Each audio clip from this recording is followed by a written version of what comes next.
ప్రతి మాసం ఇక్కడ జరుగుతున్నటువంటి బైబిల్ గ్రంథాన్ని ఆధారం చేసుకుని ప్రకటించబడుతున్నటువంటి వాక్య సందేశ సభలకు మరొకసారి దేవుడు మమ్మను క్షేమం ఇక్కడికి చేర్చినందుకు ముందుగా దేవాది దేవుని ఎంతగానో స్తుతిస్తున్నాను. స్థానిక సంఘ కాపరి గారు దైవజనులు విజయరాజు గారికి, తల్లిగారైన మార్తమ్మ గారికి, స్థానిక సంఘస్థులకు, విశ్వాసులకు, పెద్దలకు, నాయకులకు, ఆహ్వానించబడి విచ్చేసినటువంటి విశ్వాసులైన మీ అందరికీ, వేదిక మీద ఉన్నటువంటి గౌరవ దైవ సేవకులకు, వేదిక మీదకి రాకుండా కూర్చున్నటువంటి మిగిలిన దైవ సేవకులకు, స్వార్థ గాయకులు సహోదరు మిసిజాన్ గారికి, అలాగనే వాయిద్య పరిచయం చేస్తున్న తమ్ముళ్లకు, ప్రతి ఒక్కరికి కూడా మహాదేవుడు, లోకరక్షకుడు, ప్రపంచానికి అద్వితీయ నాథుడునైన యేసుక్రీస్తు ప్రభువారి మిక్కిలి ఘనమైన నామములో నా హృదయపూర్వక వందనములు మీ అందరితో పాటు స్థానిక గ్రామస్తులందరికీ తెలియజేయుచున్నాను. ప్రియులారా, ఈ ప్రాంతంలో వాక్య పరిచర్య నేను అందించడం మొట్టమొదట 2014 సంవత్సరమో 13వ సంవత్సరమో, ఈ 2 సంవత్సరాల్లో ఒక సంవత్సరం, 2014వ సంవత్సరంలో మొట్టమొదట ఇక్కడ వాక్యం అందించడం జరిగింది. ఇది 2024 అంటే గత 10 సంవత్సరాలుగా ఈ ప్రాంతముతోనూ, ఈ కుటుంబముతోనూ, స్థానిక సంఘస్థులతోనూ దేవుడిచ్చిన సహవాసాన్ని బట్టి నేను ఎంతగానో దేవుడిని స్తుతిస్తున్నాను. ఇంతవరకు అనేకమైన పాటల ద్వారా దేవుని స్తుతించాము. అలాగనే అనేక పాఠాలు కూడా మనము ఆలోచించడం జరిగింది. భయముతో, భక్తితో కొన్ని చక్కని సంగతులు ఈ రాత్రి మనం నేర్చుకున్నటకు ప్రయాణం చేస్తాం. బైబిల్ ఉన్న వాళ్ళందరూ కూడా తెరిచి కీర్తనల గ్రంథములోని 100వ కీర్తనను ఒకసారి చూద్దాం. కీర్తనల గ్రంథములోని 100వ కీర్తన, అందులోని 3వ వచనాన్ని చూద్దాం. యెహోవాయే దేవుడని తెలుసుకొనుడి. యెహోవా అన్న పేరు దయచేసి అందరూ ఈ సందేశం అయిపోయేంత వరకు గుర్తుంచుకోవాల్సిందిగా మనవి చేస్తాం. ఏం పేరు? యెహోవా. ఎవరైనా దేవుడు అని తెలుసుకొనుడి.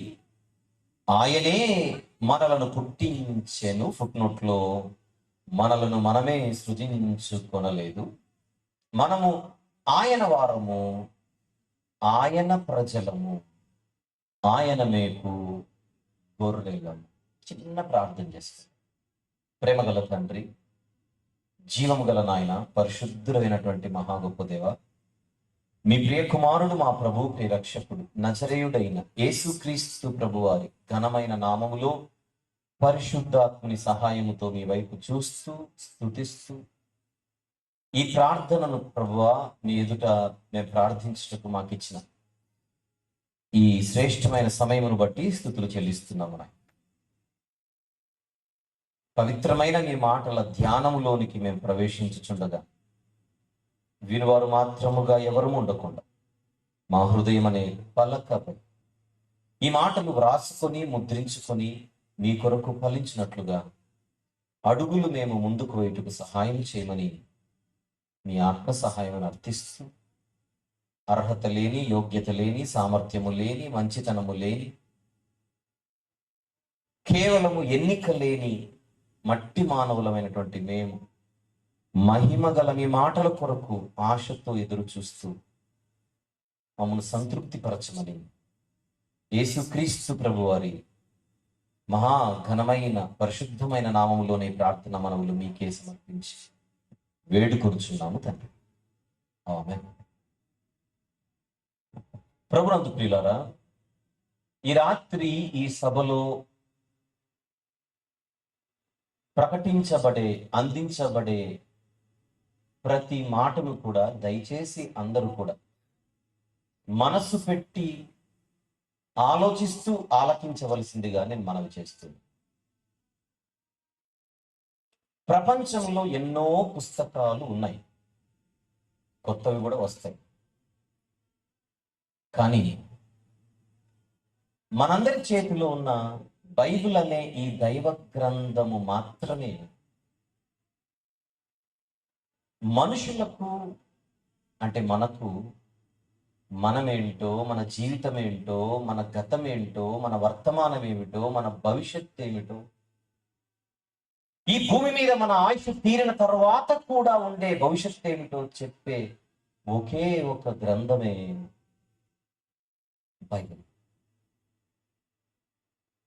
న్యూస్ పేపర్ అంటే వార్తాపత్రిక చదివేటప్పుడు మన మైండ్ ఒకలా ఉంటుంది, కథల పుస్తకము చదివేటప్పుడు మన మైండ్ ఒకలా ఉంటుంది, బడి చదువులు చదివేటప్పుడు, పాఠ్య పుస్తకాలు చూసేటప్పుడు మన మనసు ఒకలా ఉంటుంది.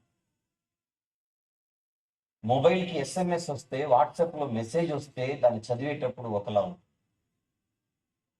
కానీ బైబిల్ చదివేటప్పుడు భయముతో ఆ గ్రంథాన్ని చదవాలి, భక్తితో ఆ గ్రంథాన్ని చదవాలి, వణుకుతో ఆ గ్రంథాన్ని చదవాలి,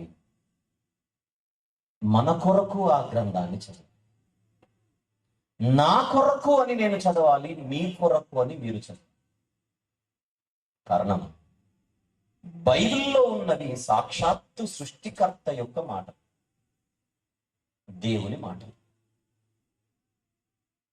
ఆరోగ్యం బాగలేకపోతే డాక్టర్ గారి దగ్గరికి వెళ్తాం.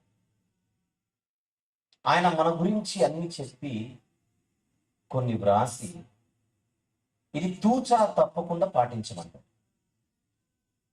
సహజంగా డాక్టర్ గారి అక్షరాలు ఎవరికి అర్థం కావు, ఆయనకు తప్ప, మెడికల్ షాప్ వాళ్ళకు తప్ప.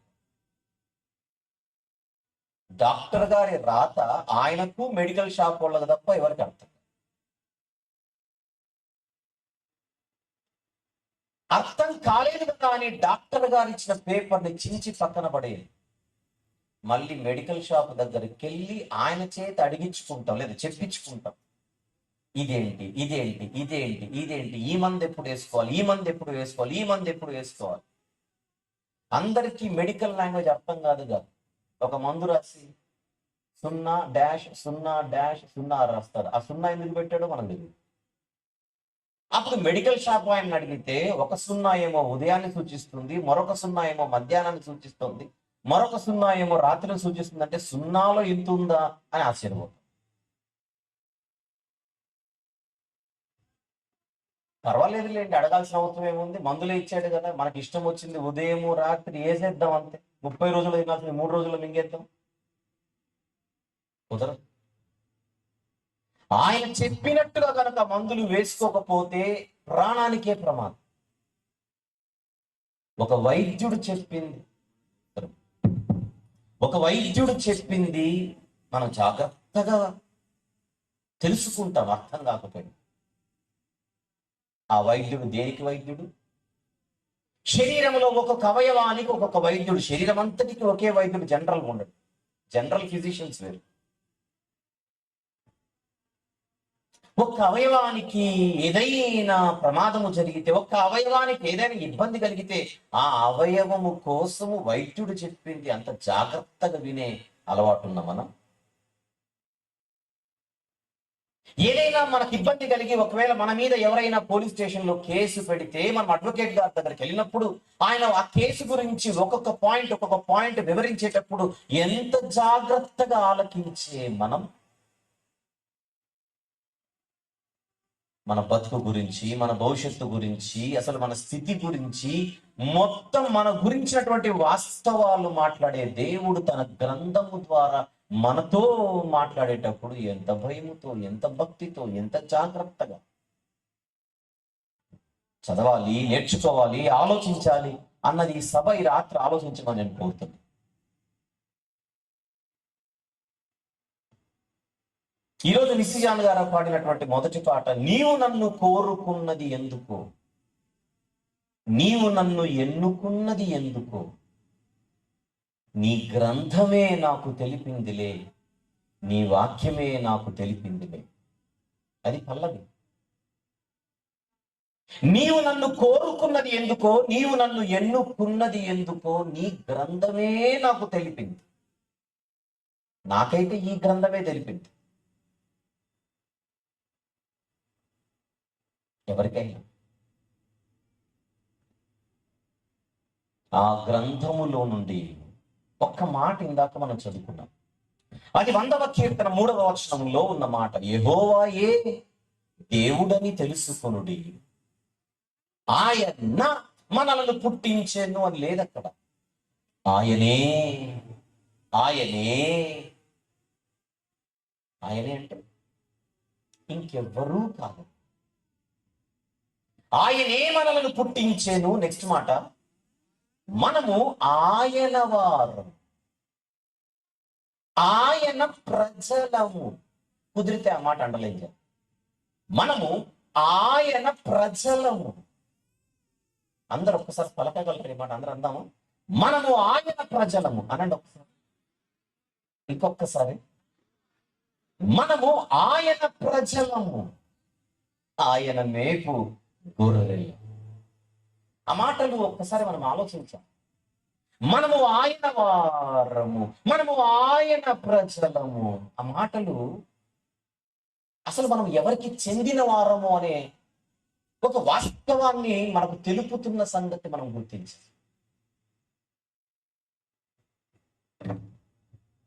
ఒక వివాహము జరిగేటప్పుడు పెళ్లి ప్రమాణాలు చేయిస్తారు పెద్దలు, సేవకులు.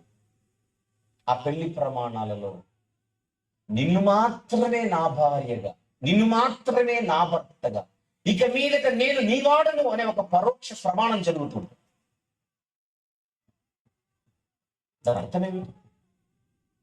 నేను నీ దానను, నేను నీ వాడను. I belong to you and you belong to మీ.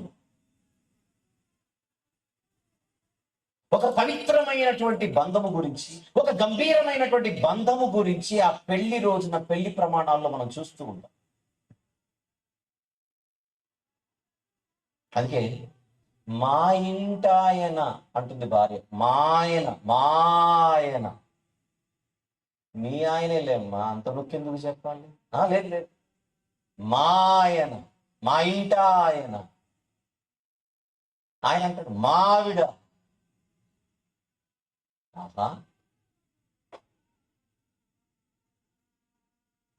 దేవుడు అంటున్నాడు, నువ్వు నా వాడివి, నువ్వు నా బిడ్డవు, నా ప్రజ.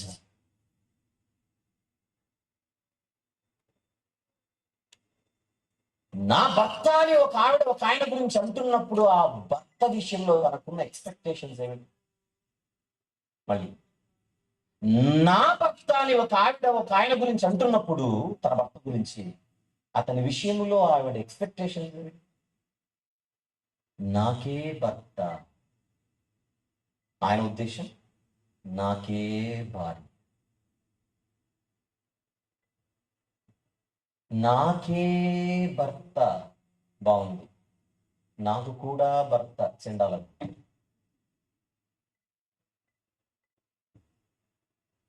బైబిల్ అంటుంది మనము ఆయన వారు.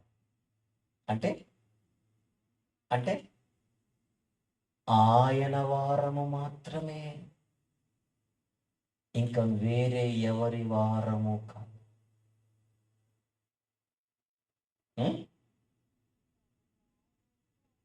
ఆదివారం మేము ఆయన వారం అంటే కుదరదు. సోమవారం కూడా మనం ఆయన వారం, శనివారం వరకు కూడా మనం ఆయన వారం. ఆయన పేరు యెహోవా. యెహోవా అంటే అర్థం ఏంటో చెప్పనా? యెహోవా అంటే ఉన్నవాడు. చెప్పండి, యెహోవా అంటే అర్థం ఏంటి?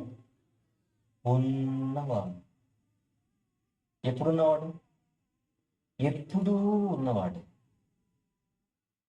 100 ఏళ్ల కిందట మా నాన్న ఈ భూమి మీద లేడు. 150 ఏళ్ల కిందట మా తాత ఈ భూమి మీద లేడు. 200 సంవత్సరాల క్రిందట మా ముత్తాత ఈ భూమి మీద లేడు. 500 ఏళ్ల కిందట నా పూర్వీకులలో చాలా మంది ఈ భూమి మీద లేరు. కానీ యెహోవా అన్న పేరుతో ఉన్న ఈ దేవుడు లేని కాలమే లేదు. ఆయనకు ఆది లేదు, ఆయనకు అంతము లేదు. అందుకే ఆయన పేరు ఉన్నవాడు. ఆధార్ కార్డు తీసుకున్నా, సర్టిఫికెట్లు తీసుకున్నా అందులో డేట్ ఆఫ్ బర్త్ అని ఉంటుంది. మనం విషయం ఏంటంటే, మనిషికి డేట్ ఆఫ్ బర్త్ ఉంటుంది, పుట్టుక దినం, పుట్టుక తేదీ.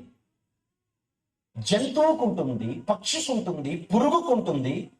ఎక్కువ మాట్లాడితే భూమికి ఉంది, ఇంకా బాగా మాట్లాడితే ఆకాశానికి ఉంది, ఇంకా లోపలికి వెళితే సూర్య చంద్ర నక్షత్రాలకు కూడా డేట్ ఆఫ్ బర్త్ ఉంది. ఇంకెక్కువ మాట్లాడితే దూతలకు కూడా డేట్ ఆఫ్ బర్త్ ఉంది. ఇంకొక అడుగు ముందుకేసి మాట్లాడితే పరలోకానికి డేట్ ఆఫ్ బర్త్ ఉంది. ఒక్క సృష్టికర్త అయిన దేవునికి మాత్రమే డేట్ ఆఫ్ బర్త్ లేదు. అది సృష్టికర్తకు మిగిలిన వాటికి తేడా. ఎందుకు చెప్తున్నాను చెప్పండి. ఈయనండి ఎమ్మెల్యేకు చాలా దగ్గరగా ఉంటాడండి అని ఒక ఆయన గురించి అంటాం. నిజమా సాగదీస్తాం. ఎమ్మెల్యేకి దగ్గరగా ఉంటాడా? ఆయనంటే మంత్రికి దగ్గరగా ఉంటాడు. అంటే మంత్రి గారి మనిషి, కలెక్టర్ గారి మనిషి, ఎమ్మెల్యే గారి మనిషి, మంత్రి గారి మనిషి, సీఎం గారి మనిషి, పిఎం గారి మనిషి. బా, ఆ మాటలు వింటుంటే ఎలా అనిపిస్తుంది? అమ్మో చాలా పెద్దోడు, చాలా పెద్ద మనిషి అన్నట్లేదు మనకు. అలాగైతే ఇప్పుడు నేను అంటున్నాను, బైబిల్ అంటోంది నువ్వు సృష్టికర్త యొక్క మనిషి. అర్థమైందంటారా? ఏమైనా అర్థం కాలేదు? ముఖ్యాంశాలు మరోసారి ఇంకొకసారి చెప్పు. సర్పంచ్ గారి మనిషి పెద్దోడు, ఎంఆర్ఓ గారి మనిషి పెద్దోడు, కలెక్టర్ గారి మనిషి పెద్దోడు, ఎమ్మెల్యే గారి మనిషి పెద్దోడు, మంత్రి గారి మనిషి పెద్దవాడు, సీఎం గారి పిఎం గారి మనిషి పెద్దవాడు. బైబిల్ అంటోంది నా గురించి, నీ గురించి, మనందరి గురించి, నువ్వు దేవుని మనిషి. దేవుని మనిషి అన్న ట్యాగ్ మన మెడలో ఉన్నప్పుడు పిఎం గారి దగ్గరున్నోడి కంటే దేవుని మనిషి అని అనిపించుకోవడం, దీనికి మించిన సర్టిఫికెట్ ఇంకొకటి. నిజమంటారా కాదంటారా? పిఎంకు పుట్టుకుంది, సీఎంకు పుట్టుకుంది, ఎమ్మెల్యేకు పుట్టుకుంది, మంత్రికి పుట్టుకుంది, కలెక్టర్, ఎంఆర్ఓ, సర్పంచ్ ఎవరిని తీసుకున్నా వీళ్ళందరూ పుట్టిన పుట్టుకే లేనివాడు దేవుడు, సమస్తమును పుట్టించినవాడు దేవుడు. బైబిల్లోని మొదటి మాట అదే చెబుతోంది. ఆది యందు దేవుడు భూమి ఆకాశములను సృజించెను. భూమిని పుట్టించిన వాడాయన, ఆకాశములను పుట్టించిన వాడాయన. అసలు మీరు అర్థం చేసుకోగలిగితే ఒక అద్భుతమైన మాట ఏంటో చెప్పనా? ఆది అనే పదం సమయాన్ని సూచిస్తోంది, కాలాన్ని సూచిస్తోంది. కరెక్ట్ గా మాట్లాడితే కాలాన్ని కూడా పుట్టించిన వాడే కాలాతీతుడైన దేవుడు. దేవుడేంటో మనకు అర్థమైతే నేను ఆయన వాడని అనిపించుకోవడానికి నేను నిరంతరము పొంగిపోతూ ఉంటాను. మనం ఎవరి వారము? దేవుని వారు, దేవుని వారు. దీనికి మించిన డెసిగ్నేషన్ ఇంకొకటి లేదు,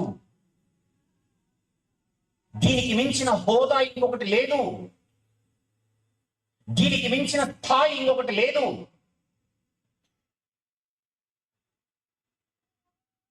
ఇది దేవుని గూర్చిన ప్రాథమికమైన అవగాహన.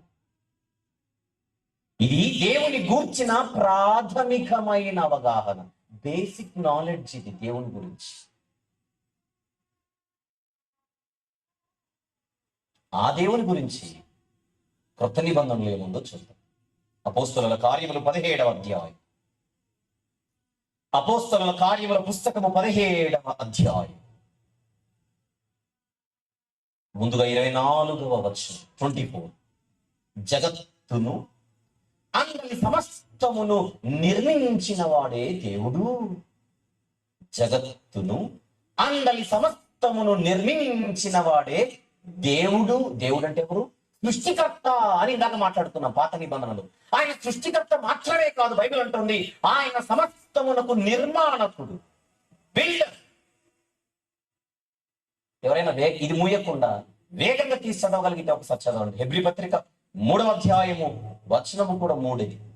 హెబ్రీ పత్రిక 3వ అధ్యాయము 3వ వచనం వినిబడి, ప్రతి ఇల్లును ఎవడైనా ఒకరి చేత కట్టబడును, అయితే సమస్తమును కట్టినవాడు దేవుడే.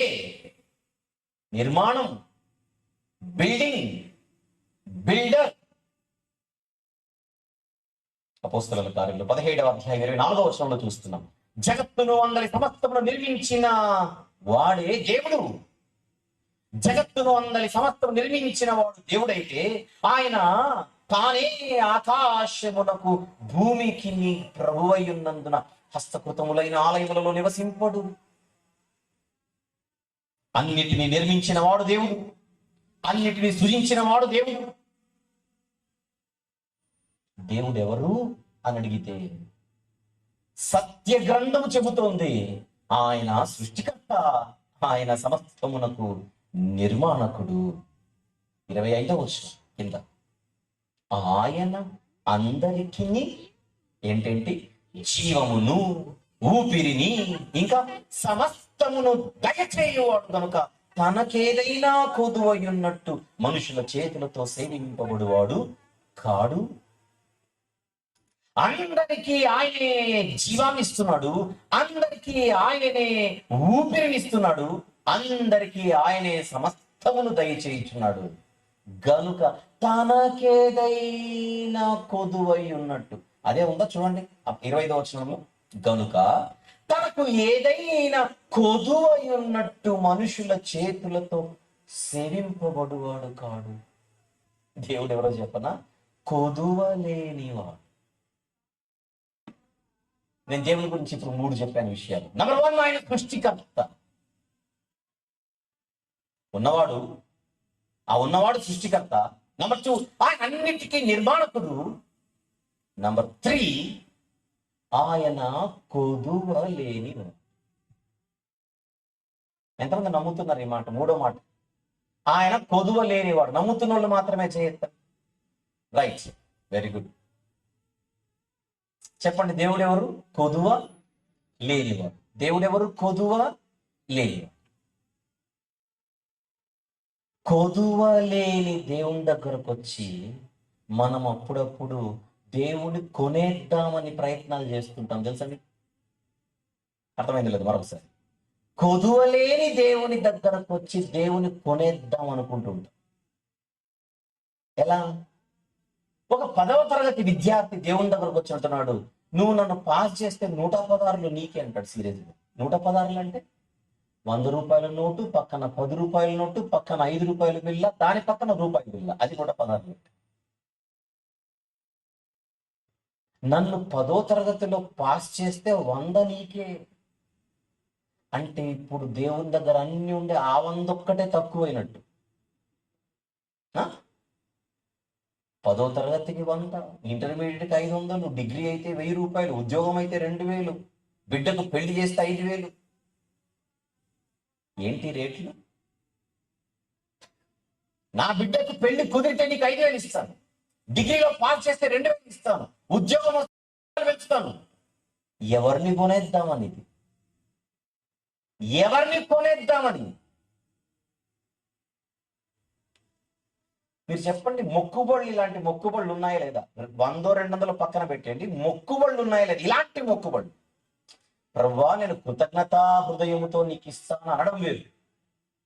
నా కృతజ్ఞతా హృదయముతో నేను ఏదో ఇంత నేను ఇచ్చుకోవాలనుకుంటున్నా అనడం లేదు. నువ్వు అది చేస్తే నేను నీకు ఇది ఇస్తానని బేరం పెట్టారు కొంతమంది. నేను దాని గురించి మాట్లాడుతున్నా. ఎవరిని కొనేద్దామని?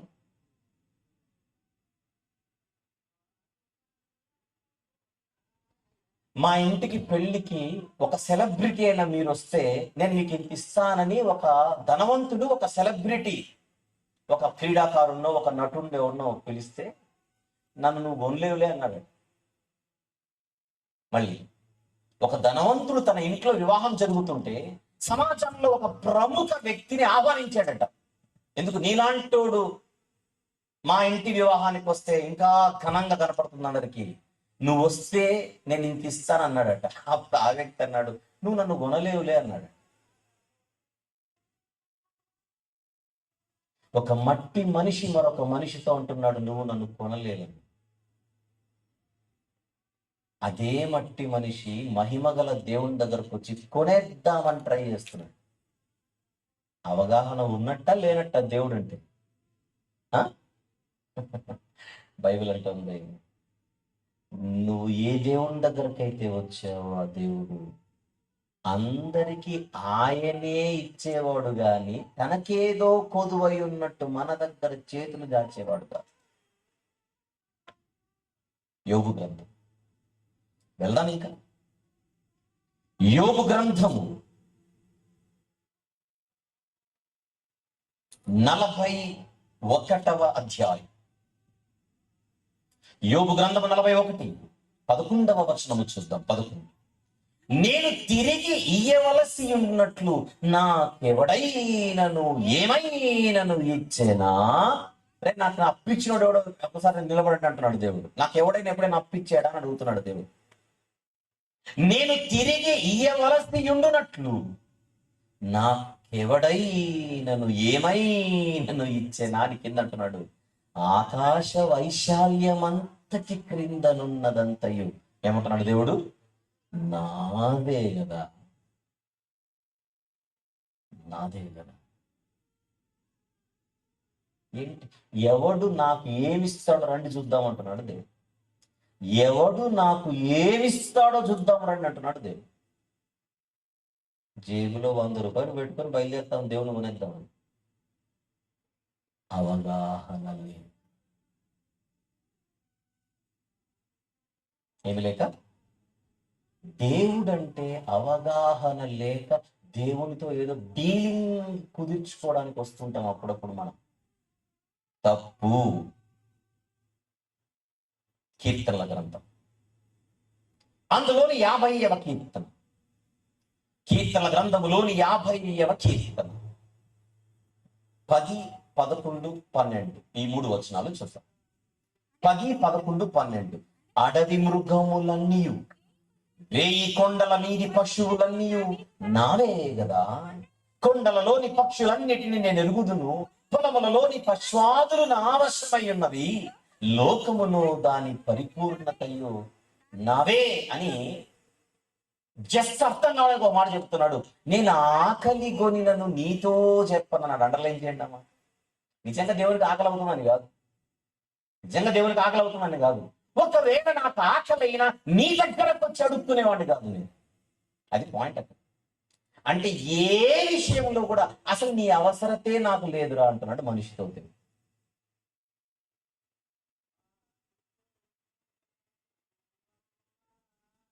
దేవుడు ఏంటో మనకు ప్రాథమిక పాఠాలు తెలియాలి. ఉన్నవాడు, ఆది అంతము లేనివాడు, సృష్టికర్త, నిర్మాణకుడు, కొదువ లేనివాడు, సమస్తమును ఆయన ఇచ్చేవాడు. సొలొమోను గారు అంటారు, ఆకాశ మహాకాశములు పట్టజాలని వాడు. ఇలా మనం ఆలోచించుకుంటూ వెళ్ళిపోతే ఏంటి దేవుడు? పాట పాడతాం కదా, జ్ఞానమునకు ఆయనే మితియులేని వాడని దేవునికి అంటాం. దేనికి మితి లేనివాడు ఆయన? జ్ఞానముకు మితి లేనివాడు. జ్ఞానముకు మితి లేనివాడు అంటే ఆయన జ్ఞానానికి అంతము లేదు, ఆయన బలానికి అంతము లేదు, కొలతలు లేవు, పరిమాణము లేదు. 1 లీటర్ వాటర్ బాటిల్ తీసుకుంటే అందులో లీటర్ నీళ్ళే పడతాయి. ఆ వాటర్ బాటిల్కి పరిమితి ఉంది, లీటర్కి మించి పట్టదు. ఒక వస్తువుకి ఇంత బరువు, ఒక వస్తువుకి ఇంత కొలత, ఒకదానికి ఇంత ఎత్తు. భూమి పెద్దదా, సూర్యుడు పెద్దవాడా అని అడిగితే సూర్యుడే పెద్దవాడు అని చెప్తాం. ఎందుకు? కొలతలు. సూర్యుడికి కొలతలున్నాయి, భూమికి కొలతలున్నాయి, ఆకాశానికి కొలతలున్నాయి. కొలతలే లేని, పరిమాణమే లేని, పరిమితులే లేనివాడు. అందుకే ఆ మాటలోని ఉద్దేశం ఏంటి? జ్ఞానమునకు ఆయనే, నెక్స్ట్, మితియులేని వాడని. పాడితే అయిపోదుగా. ఆ మితియులేని వాడనగానే ఒక్కసారి ఆగిపోవాలి అక్కడ. నా జ్ఞానం ఎంత, మన జ్ఞానం ఎంత? యోబు గ్రంథం మరొక మాట చూద్దాం. యోబు గ్రంథం 36వ అధ్యాయం, అందులోని 26వ వచనం ఒక్కసారి చూద్దాం. 26వ వచనం ఆలోచించుము. దేవుడు మహోన్నతుడు. నెక్స్ట్ మాట ఏముంది? మనము ఆయనను ఎరుగము. అంటే అర్థం ఏంటి? ఆయనను సంపూర్ణంగా ఎరిగే స్థాయి మనదిగా. నెక్స్ట్ మాట, ఆయన సంవత్సరముల సంఖ్య మితి. అందుకే మనం పిచ్చి పిచ్చి ప్రశ్నలు వేయకూడదు దేవుని గురించి. దేవుడు ఎప్పుడు పుట్టి ఉంటాడండి అని అడుగుతారు. దేవుడు పుట్టడం ఏంటి? నీ భాషే తప్పు. దేవుడు పుట్టడం ఏంటి? ఇంకా కొందరు విచిత్ర క్రైస్తవులే ఏమంటే, ఒకప్పుడు దేవుడు లేనప్పుడేమి ఉండి ఉంటుంది, దేవుడే లేనప్పుడు ఏమి ఉండి ఉంటుంది. అప్పుడు నేను వెంటనే, ఇంతకు నువ్వు క్రైస్తవుడువేనా అని అడుగుతాను ఫస్ట్. అంటే అంత మాట అన్నారు, మరి నువ్వన్న మాట ఎంత? దేవుడే లేనప్పుడు ఏమి ఉండి ఉంటుంది అని ప్రశ్న. నీ ప్రశ్నలో భాషే తప్పు. ఎలా? దేవుడే లేనప్పుడు అనే మాటే తప్పు. దేవుడే లేనప్పుడు ఏంటి? దేవుని పేరే ఉన్నవాడు. దేవుడు లేనోడా ఉన్నోడా?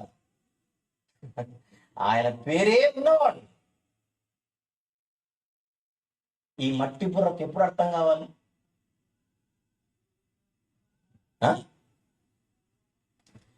ఒక రాజకీయ పార్టీ గురించి మాట్లాడితే ఈ పార్టీ లేనప్పుడు, ఒక ప్రభుత్వం గురించి మాట్లాడితే ఈ ప్రభుత్వం లేనప్పుడు, ఒక పరిపాలకుల గురించి మాట్లాడితే ఆ పరిపాలకుడు లేనప్పుడు ఈ భాష కరెక్ట్. ఒక స్వతంత్రం గురించి మాట్లాడితే స్వాతంత్రం లేనప్పుడు ఈ భాష కరెక్ట్.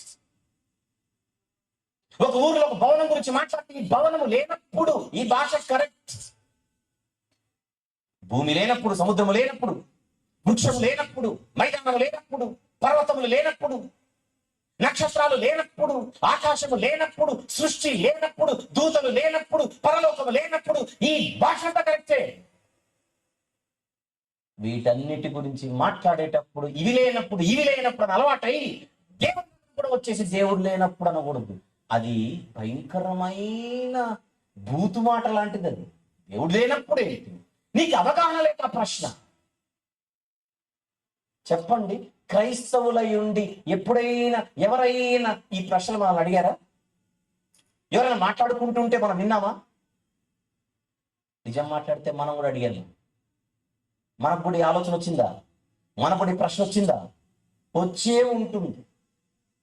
దేవుడే లేనప్పుడు ఏముండి ఉంటుంది అనే ఆలోచన, అనే ప్రశ్న మనకు కూడా పుట్టే ఉంటుంది. ఎందుకు పుట్టిందో చెప్పనా? ఆయన గూర్చిన అవగాహన లేదు.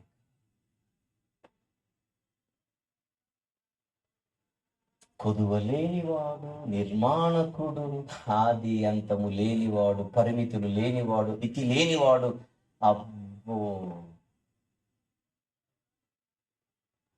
అదే యోబు గ్రంథంలో దేవుని గురించి మనం 36వ అధ్యాయంలో ఉన్నాం. 37వ అధ్యాయానికి రండి ఒకసారి దయచేసి. 37వ అధ్యాయం 23వ వచనం 23.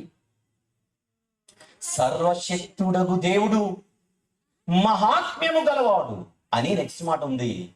ఆయన మనకు అగోచరు. అగోచరుడు అనే పదమే మనం వినిండం పెద్దది. అగోచరుడు అంటే ఈ మట్టి బుర్రకు అర్థమయ్యే అంత స్థాయిలో ఉన్నవాడు కాదు. అగోచరుడు. 139వ కీర్తన, కీర్తన గ్రంథంలోని 139వ కీర్తన 2వ వచనము నుండి చదువుకుంటూ కిందికి వెళ్దాం. నేను చదువుతాను. నేను కూర్చుండుట, నేను లేచుట నీకు తెలియను. నాకు తలంపు పుట్టక మునిపే నీవు నా మనస్సు గ్రహించుచున్నావు. నా నడకను నా పడకను నీవు పరిశీలన చేసి ఉన్నావు. నా చర్యలన్నిటినీ నీవు బాగుగా తెలుసుకొని ఉన్నావు. యెహోవా మా యెహోవా యెహోవా, ఈ పదం మర్చిపోద్దని చెప్పాను చివరి వరకు. యెహోవా మాట నా నాలుకకు రాక మునిపే అది నీకు పూర్తిగా తెలిసి ఉన్నది. వెనుకను ముందును నీవు నన్ను ఆవరించి ఉన్నావు. నీ చేయి నా మీద ఉంచి ఉన్నావు అని నెక్స్ట్ మాట అంటున్నాడు దావీదు గారు. ఇట్టి తెలివి, చెప్పండి, నాకు మించినది, అది అగోచరము, అది నాకు అందదు. దావీదు గారికి ఉన్న సర్టిఫికెట్ ఏమిటి? నా ఇష్టానుసారుడైన మనుషుడు, దేవునికి ఎంతో దగ్గరవాడు, ఎన్నో కీర్తనలు వ్రాసినవాడు, రాక్షసుడిగా కనబడుతున్న గొల్యాతును ఒక్క దెబ్బతో పడగొట్టినవాడు.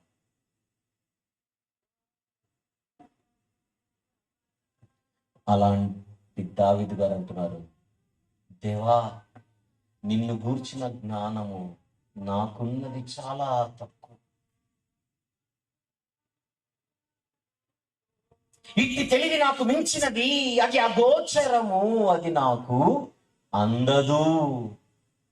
ఇన్ని ఎందుకు చూపిస్తున్నాను చెప్పనా? దేవుడు ఎంత గొప్పవాడో కనీసం అర్థం చేసుకోవడానికి ఒక అడుగు ముందుకేద్దాం అంటున్నా. మన మీద అవలీలగా మాట్లాడే స్టాండర్డ్ లో ఉన్నవాడు కాదు దేవుడు. ఈజీగా తీసుకునే స్టాండర్డ్ లో ఉన్నవాడు కాదు దేవుడు. ఆయన లెవెల్ అది కాదు, ఆయన స్థాయి అది కాదు. ఆకాశమా ఆలకించుము, భూమి చెవి యొగ్గు అంటే మనలాగా బిజీగా ఉన్నాం ప్రభు అని చెప్పావు. ఎప్పటికి చేతుడు కట్టుకొని నిలబడదు. కారణం సృష్టికర్తను గురించిన అవగాహన సృష్టికి మనకంటే బాగుంది కదా. మొన్న ఆదివారం మందిరానికి ఎందుకు రాలా? కుదరలేదండి. నిన్న ఆదివారం ఎందుకు రాలేదు? కుదరలేదండి. వచ్చే ఆదివారం వస్తావా? కుదిరితే వస్తానండి. అబ్బే, ఎంత ఈజీ అంటాం మనం.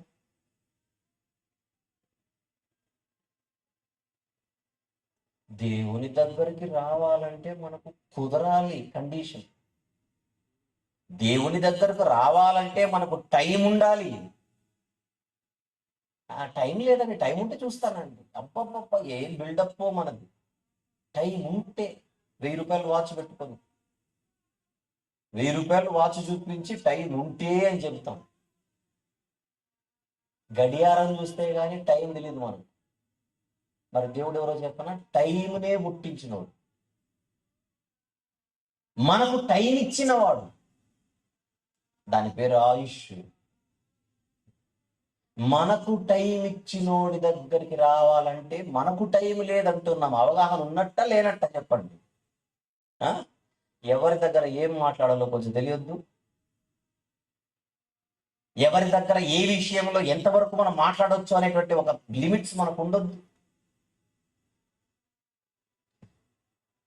మన వయసులో ఉన్న వాళ్ళ గురించి మాట్లాడడానికి ఒక హద్దు ఉంటుంది. మనకంటే వయసులో పెద్దవారి గురించి మాట్లాడడానికి ఒక హద్దు ఉంటుంది. స్త్రీల గురించి మాట్లాడడానికి ఒక హద్దు ఉంటుంది.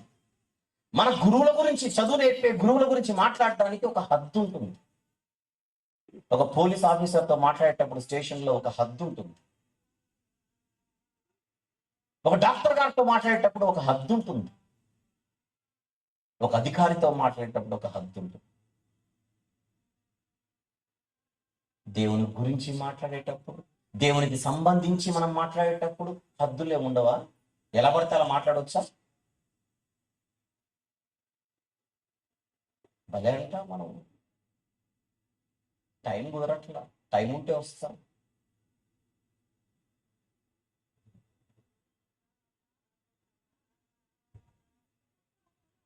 వస్తాను, నాకేంటి, వస్తాను, వస్తాను, నువ్వు చెప్పినట్టుగా మందిరానికి వస్తాను, నాకేం జరగట్లేదే. మందిరానికి వస్తాను, సభకు వస్తాను, నాకేం జరగట్లేదే. నా అప్పులు తీరట్లేదే, నా రోగం పోవట్లేదే, నేను పరీక్షలో పాస్ అవ్వట్లేదే, ఉద్యోగం రావట్లేదే, ప్రమోషన్ రావట్లేదే, జీతం పెరగట్లేదే.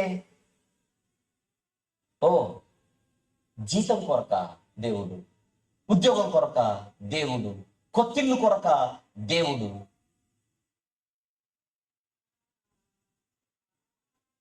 ఏం దేవుడోనండి, నాకేం అసలు రోజు రోజుకి దేవుడు అంటేనే నాకు నమ్మకం పోతోందండి.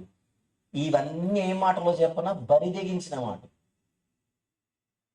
అజ్ఞానమైన మాటలు, అవివేకమైన మాటలు, తెలివి తక్కువ మాటలు, పనికి మాలిన మాట. ఇప్పుడు ఒక వచనం చూపిస్తాను. ఆ వచనం అర్థం కావాలంటే ఒకటి మనకు తెలివైనా ఉండాలి, రెండు మనకు తెలుగైనా రావాలి. ఈ రెండింటిలో ఏది ఉన్నా కూడా మ్యాటర్ అర్థమైపోతుంది. చూద్దాం, ఎందుకంటే తెలుగు బైబిలే. చూద్దాం. అపోస్తుల కార్యములు 17వ అధ్యాయం. ఈ మాట చూసినప్పుడు అంతా నాకు గుండెలు గుబేలంటుంటే. అపోస్తుల కార్యములు 17వ అధ్యాయం 28వ వచనం చూద్దాం. 28 అపోస్తుల కార్యములు 17వ అధ్యాయము 28వ వచనం దొరికిందా? మనం అంటే మన మనుషులం. మనము, ఆయన అంటే దేవుడు, మనము ఆయన యందు బ్రతుకుచున్నాము. నెక్స్ట్, మనము ఆయన యందు చెల్లించుచున్నాము. నెక్స్ట్, మనము ఆయన యందు ఉనికి కలిగి ఉన్నాము. మళ్ళీ చెప్పనా? అందరం కలిసి చదువుదాం. 1 2 3 స్టార్ట్. మనము ఆయన యందు బ్రతుకుచున్నాము, మనము ఆయన యందు చెల్లించుచున్నాము. నెక్స్ట్ మాట, మనము ఆయన యందు ఉనికి కలిగి ఉన్నాము. మనం బతకాలంటే ఆయన యందు జరుగుతోంది. మనం కదులుతున్నామంటే ఆయన యందు జరుగుతోంది. నెక్స్ట్ మాట, మనము ఉనికి కలిగి ఉన్నామంటే ఆయన యందు జరుగుతోంది. ఈ ఆయన యందు బ్రతకడం ఏమిటి? ఆయన యందు చలించడం ఏమిటి? ఆయన యందు ఉనికి కలగడం ఏమిటి? నా చేతిలో మొబైల్ ఉంది, ఇక్కడ పోడియం ఉంది. నా మొబైల్ ఎందుకు కింద పడట్లేదబ్బా? ఆన్సర్ చెప్పండి. నా మొబైల్ కింద ఎందుకు పడట్లేదు? దీనికి పోడియం ఆధారంగా ఉంది, అందుకే పడట్లేదు. ఇప్పుడు చెప్పండి, మొబైల్ ఎందుకు కింద పడట్లా? నేను పట్టుకున్నాను కనుక. మళ్ళీ మూడో ప్రశ్న, ఎంతసేపు ఉంటుంది ఇలా? ఆన్సర్ చెప్పండి, ఎంతసేపు ఉంటుంది ఇలా? నేను పట్టుకున్నంతసేపు. గంట సేపు పట్టుకుంటే గంట సేపు ఉంటుంది. గంట తర్వాత అలా వదిలేను అనుకోండి, అప్పుడు ఈ మొబైల్ ఇంతసేపు పట్టుకున్నాడు కదా, నేను ఒక అరగంట ఆగుదాం అనుకోండి, అలా వదలగానే పడిపోతుంది. సర్లే, ఒక రోజంతా పట్టుకుంటే, రోజంతా పట్టుకున్నాడు కదా వదిలితే ఉందాంలే అనుకోదు, వదలగానే పడిపోతుంది. అంటే ఈ మొబైల్కి తనకు తానుగా ఇక్కడ ఉండే శక్తి లేదన్నమాట. ఇది ఇక్కడ ఉండాలంటే దీనికి నేను అనే ఒక ఆధారం కావాలి. Yes or no? Very good. ఈ వస్తువు ఇక్కడ ఉండడానికి నేను ఆధారమైతే, నేనిక్కడ ఉండడానికి నాకు ఆయన ఆధారం. అర్థమైందా లేదా? అర్థమైందంటారా? ఇప్పుడు ఇక్కడ కూర్చున్న వాళ్ళందరూ బతుకున్నోళ్ళేనా, పోయినోళ్ళ? చెప్పండి. రైట్. మాట్లాడేటోడు కూడా బతుకున్నోడే. బతికి నేనున్నానన్నా, బ్రతికి మీరున్నారన్నా ఒక ఆధారం మన వెనకుంది. ఆధారం పేరే యెహోవా. ఏం పేరు? యెహోవా. అవును, ఇంట్లో అలా కూర్చుంటే ఇలా వచ్చేసారా? కదులుకుంటూ వచ్చారా? నడుచుకుంటూ వచ్చారా? బండి మీద వచ్చారా? కదిలేరుగా. అలా మీరు కదలడానికి, అలా నేను కదలడానికి బైబిల్ చెప్పింది ఆయనే ఆధారం. నెక్స్ట్, అసలు మనకంటూ ఒక ఉనికి అనేది ఏడిచిందంటే ఆయనే ఆధారం. గాలిలో గాలిపటం డ్యాన్స్ వేస్తుంటుంది. మన కంటికి పెద్దగా కనిపించని ఒక సన్నటి దారం దాన్ని పట్టుకొని ఉంటుంది. గాలిలో గాలిపటం ఆటలాడాలంటే దానికి ఈ దారం ఆ, ఆధారం.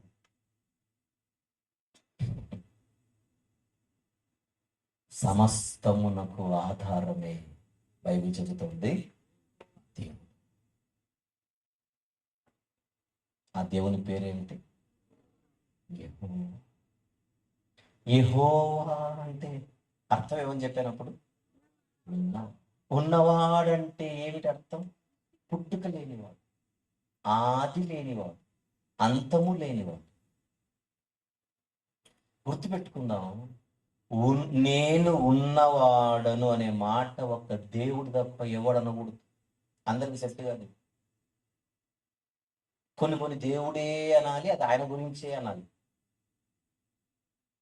మోషే గారు అడుగుతున్నారు, ఇశ్రాయేలీయులు నీ పేరేమైనా ఏమని అడిగితే నేనేం చెప్పాలి ప్రభువా? దానికి ఆయన ఇచ్చిన సమాధానం ఏమిటి? నేను ఉన్నవాడనని చెప్పి. ఎవరు? నేను ఉన్నవాడు. ఉన్నవాడిని ఇంగ్లీష్లో ఏమంటారో చెప్పనా? I am. ఉన్నవాడిని ఇంగ్లీష్లో ఏమంటారు? I am. దేవునికి ఉన్న అనేకమైన పేర్లలో ఒక పేరు ఐ యామ్. ఉన్నవాడు. రైట్. ఒక గబ్రియేలు దూత వచ్చి నీ పేరేంటి అని అడిగితే గబ్రియేల్ అనే చెప్పాలి, నేను ఉన్నవాడని చెప్పకూడదు. అది గబ్రియేల్కి సెట్ కాదు. ప్రధాన దూత అయిన మిఖాయేలు గారు ఈరోజు మన మధ్యకు వస్తే అయ్యా నీ పేరు ఏమిటి అని అడిగితే నా పేరు మైకల్ లేదా మిఖాయేలు అనే చెప్పాలే గాని నేను ఉన్నవాడని చెప్పకూడదు, ఆయామ్ అని చెప్పకూడదు. అది మిఖాయేలు గారికి సెట్ కాదు, ఆదాము గారికి సెట్ కాదు, అబ్రహాము గారికి సెట్ కాదు, నాకు సెట్ కాదు, మీకు సెట్ కాదు. చెప్పండి, ఉన్నవాడు అన్న పేరు ఒక్క దేవునికి మాత్రమే సెట్ అవుతుంది. ఒప్పుకున్న వాళ్ళు చేయొద్దండి. Very good. చేయెత్తిన వాళ్ళందరూ యోహాను సువార్త తీయండి ఒకసారి. 8వ అధ్యాయం. యోహాను సువార్త 8వ అధ్యాయం.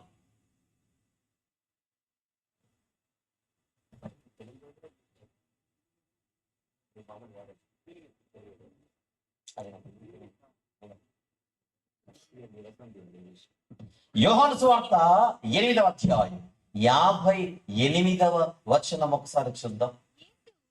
అందరు తీశారు ఈ మాట? యోహాను సువార్త 8వ అధ్యాయము 58వ వచనం. ఎవరమ్మా మాట్లాడుతుంది అక్కడ? యేసు. తెలుసు కదా యేసు అంటే ఎవరు? నజరేయుడైన యేసు. శరీరధారిగా ఈ లోకానికి వచ్చినప్పుడు ఆయన మాట్లాడుతున్న మాట ఏమంటున్నాడు యూదులతో? చూడండి, అబ్రహాము పుట్టక మునుపే నేనున్నానని నీతో నిశ్చయముగా చెప్పుచున్నా. బాగా వినండి మాట, ఎన్నోసార్లు చదివిన మాటే అది. ఏమంటున్నాడు ఆయన? అబ్రహాము పుట్టక మునుపే నేనున్నానని మీతో నిశ్చయముగా చెప్పుచున్నాను అన్నాడు శరీరధారిగా వచ్చిన యేసు ప్రభు. నేను ఒక మాట అంటాను, అందరు నన్ను చూసి వినండి. మహాత్మా గాంధీ గారు పుట్టక ముందే నేనున్నాను. నేను అన్నాను ఇప్పుడు మీతో నా గురించి. వినపడిందా? వినపడలేదు. ఇంకొకసారి, మహాత్మా గాంధీ గారు పుట్టక ముందే నేను తెలంగాణలో ఉన్నాను, ఆంధ్రాలో ఉన్నాను. ఏమనిపిస్తుంది నన్ను చూస్తుంటే? మీకు పిచ్చోడు అనిపించట్లా? అంటే బాగోదని అనట్లేదు, మీకు నవ్వు వచ్చింది. నేను ఇంకొక 3వసారి అంటే ఈ మనిషి పిచ్చోడే నిజంగా కన్ఫామ్ అంటారు. ఇంకొక 3 సార్లు చెప్తే కన్ఫామ్. అంతే కదా, అంతకు మించి ఏం చేయరుగా మీరు. అంతకుమించి ఏం చేయరుగా. గాంధీ గారి కంటే నేనే పెద్దోడిని అన్నాను అనుకోండి, నేను కొడతారేంటి? నన్ను పిచ్చోడు అనుకుంటాను. శరీరధారిగా ఈ లోకానికి వచ్చిన యేసు ప్రభు యూదులతో అంటున్నాడు, నేను అబ్రహాము పుట్టక మునిపే ఉన్నాను అంటే మీలాగనే వాళ్ళు కూడా నవ్వొచ్చుగా, లేదా మీలాగనే ఈయన ఒక పిచ్చివాడు అనుకోవచ్చుగా. కానీ వాళ్ళు ఏం చేస్తున్నారు చూడండి, కింది మాట. కాబట్టి అంటే మీనింగ్ ఏంటో చెప్పండి. కాబట్టి అంటే మీనింగ్ ఏంటో చెప్పండి. ఆయన అన్న మాటలు బట్టి వాళ్ళు ఏం చేశారు? మనలాగా నవ్వలేదు వాళ్ళు. ఆయన మీద రూటకు రాళ్ళెత్తారు. మీరు ఎత్తలేదు ఇందాక? మహాత్మా గాంధీ గారి కంటే ముందే నేనున్నాను అనేసరికి మీరు ఎవరు రాళ్ళు ఎత్తలేదే. మహాత్మా గాంధీ గారి కంటే నేను ముందు పుట్టాననేసరికి నన్ను చూసి నవ్వారే. ఇంకొక 4 సార్లు ఆయన అంటే నన్ను పిచ్చోడు అనుకునేవారే. అంతకు మించి నన్ను కొడతారేంటి? అలాంటి రియాక్షన్ ఎవరి దగ్గర నుంచి వస్తుందో అలా అంటే రాలేదే. మరి వీళ్ళేంటి? అబ్రహాము పుట్టక మునిపే నేనున్నాను అన్నాడు. నవ్వుకోండి. పిచ్చి పట్టింది అనుకోండి. రాళ్ళెత్తడం ఏంటి? రాళ్ళెత్తడం ఏంటి? ఈ క్వశ్చన్ చెప్పనా? యూదులు రాళ్ళెత్తి కొట్టే ఒక కారణం ఏముంటుందో చెప్పనా? ఆ మనిషి దేవదూషణ చేసి ఉంటే, మాట్లాడిన వ్యక్తి దైవదూషణ చేసి ఉంటే రాళ్ళెత్తుతారు. వాళ్ళు రాళ్ళెత్తి చంపే సందర్భాలలో ఒక సందర్భం ఆ మనిషి దైవదూషణ చేసి ఉంటారు. ఇక్కడ యేసు ప్రభు వ్యభిచారంలో ఏమైనా పట్టుబడ్డా? రాళ్లతో కొట్టడానికి కాదే. అబ్రహాము పుట్టక మునిపే నేనున్నానన్నాను. దానికి ఎంత రియాక్షనా? ఇప్పుడు చెప్పను అసలు ఏం జరిగిందో అక్కడ. దేవునికున్న పేర్లలో ఒక పేరు ఏమని చెప్పుకుంటూ వస్తున్నాను గత 10 నిమిషాల నుంచి. నేనున్నాను. యెహోవా. కరెక్ట్. యెహోవా అంటే మీనింగ్ ఏమిటి? నేనున్నవాడను. ఇంగ్లీష్లో ఏమంటారని చెప్పాను? I am. యోహాను సువార్త 8వ అధ్యాయము 58వ వచనములో యేసు ప్రభు నేను ఉంటిని అన్నాడా, నేను ఉన్నాను అన్నాడా? చూసి చెప్పండి చాలు. నేను ఉన్నాను అన్నాడా, నేను ఉంటిని అన్నాడా? అవును, తెలుగులో గ్రామర్ అని ఒకటి ఉంటుందిగా, అనేది ఒకటి ఉంటుందిగా. నేను పోయిన సంవత్సరం ఆ ఊర్లో ఉంటిని, ప్రస్తుతం ఈ ఊర్లో ఉన్నాను, వచ్చే సంవత్సరం ఫలానా ఊర్లో ఉంటాను. తెలుగు. మళ్ళీ పోయిన సంవత్సరం నేను ఆ ఊర్లో ఉంటిని, ప్రస్తుతం ఈ ఊర్లో చెప్పండి ఉన్నాను, వచ్చే సంవత్సరం ఫలానా ఊర్లో ఉంటాను. ఉంటిని గతం, ఉన్నాను వర్తమానం, ప్రస్తుతం, ఉంటాను భవిష్యత్తు కదా. ఇప్పుడు అబ్రహాము పుట్టక మునిపే యేసు ప్రభు ఏమనాలి? నేను ఉంటిని అనాలి. కానీ ఏమంటున్నాడు ఆయన? నేనున్నాను. మిస్సీ జాన్ గారు ఇంగ్లీష్లో చదువుతారు చూడండి. ఇప్పుడు అది యాప్ ఓపెన్ చేస్తున్నారా? ఉందా? అంటే నేను చదివితే నేను కల్పించవచ్చుగా, సాక్ష్యం ఉండొద్దు. ఆ 58th వర్స్ చదవండి. యేసు ప్రభు ఏ పేరు చెప్తున్నాడు? English. Jesus said unto them, Verily, verily, I say unto you, before Abraham was, I am. I am. I am. యేసు ప్రభు ఎవరు? యేసు ప్రభు పేరేంటో చెప్పండి. ఐ వాస్ కాదు, ఐ యామ్. నీకు అసలు క్లిక్ అయిందో లేదో? యేసు ప్రభుకి యేసు అనేది ఒక పేరు, ఎస్ ఆర్ నో? క్రీస్తు అనేది ఒక పేరు, ఎస్ ఆర్ నో? ఇమ్మాన్యుయేలు ఒక పేరు, అవునా కదా? యేసు ప్రభుకున్న అనేకమైన పేర్లలో ఆశ్చర్యకరుడు, అద్భుతకరుడు, ఆలోచనకర్త ఉందా? సమాధానకర్త, యుగ అధిపతి. అబ్బో ఎన్ని పేర్లు ఉన్నాయి అబ్బా యేసు ప్రభుకి. వింటున్నారా? నమ్మకమైన వాడు, సత్యవంతుడు, వెలుగు, మార్గము, ద్వారము, గొర్రెపిల్ల, పొదవసింహము. అబ్బో ఇన్ని బిరుదులు, ఇన్ని పేర్లు కలిగిన యేసు ప్రభుకున్న పేర్లలో ఒక పేరు మీకు చదివించే నా పేరు. చెప్పండి అందరూ, ఆయన పేరేమిటి? నిసిజాన్ గారు చదివారు కదా, ఇంగ్లీష్లో చెప్పండి. I am. తెలుగులో తర్జుమా చేయండి. ఉన్నాడు. ఎందుకైనా మంచిది. ఇంకొకటి చూపిస్తాను. నిర్గమాకాండం 3వ అధ్యాయం. అంటే ఇంకా కొంతమందికి ఇంకా క్లారిటీ రావడం కోసం నిర్గమకాండం. ఈరోజు రాత్రి ఎంతసేపు మెసేజ్ చెప్పనా? సంపూర్ణ రాత్రి సందేశం అని చిన్ని గారు నాకు చెప్పినట్టు రాత్రి దర్శనం వచ్చింది. నిర్గమకాండము 3వ అధ్యాయం 14వ వచనము ఇంగ్లీష్లో కూడా తీయండి, ఇంగ్లీష్లో కూడా తీద్దాం. నిర్గమకాండం 3:14. అందుకు దేవుడు చాలు. నేను ఉన్నవాడను, అందుకు దేవుడు నేను ఉన్నవాడను. ఏముందంటారు ఇంగ్లీష్లో? చదవండి మెసేజ్ అని. నిర్గమాకాండం 3:14 ఇంగ్లీష్లో చదువుతున్నారు. And God said unto Moses, I am that I am. God said, my name is I am. దేవుడు అంటున్నాడట, మోషే వాళ్ళు ఎవరైనా నా పేరు ఏమని అడిగితే నువ్వు వెళ్ళి ఏమని చెప్పాలి?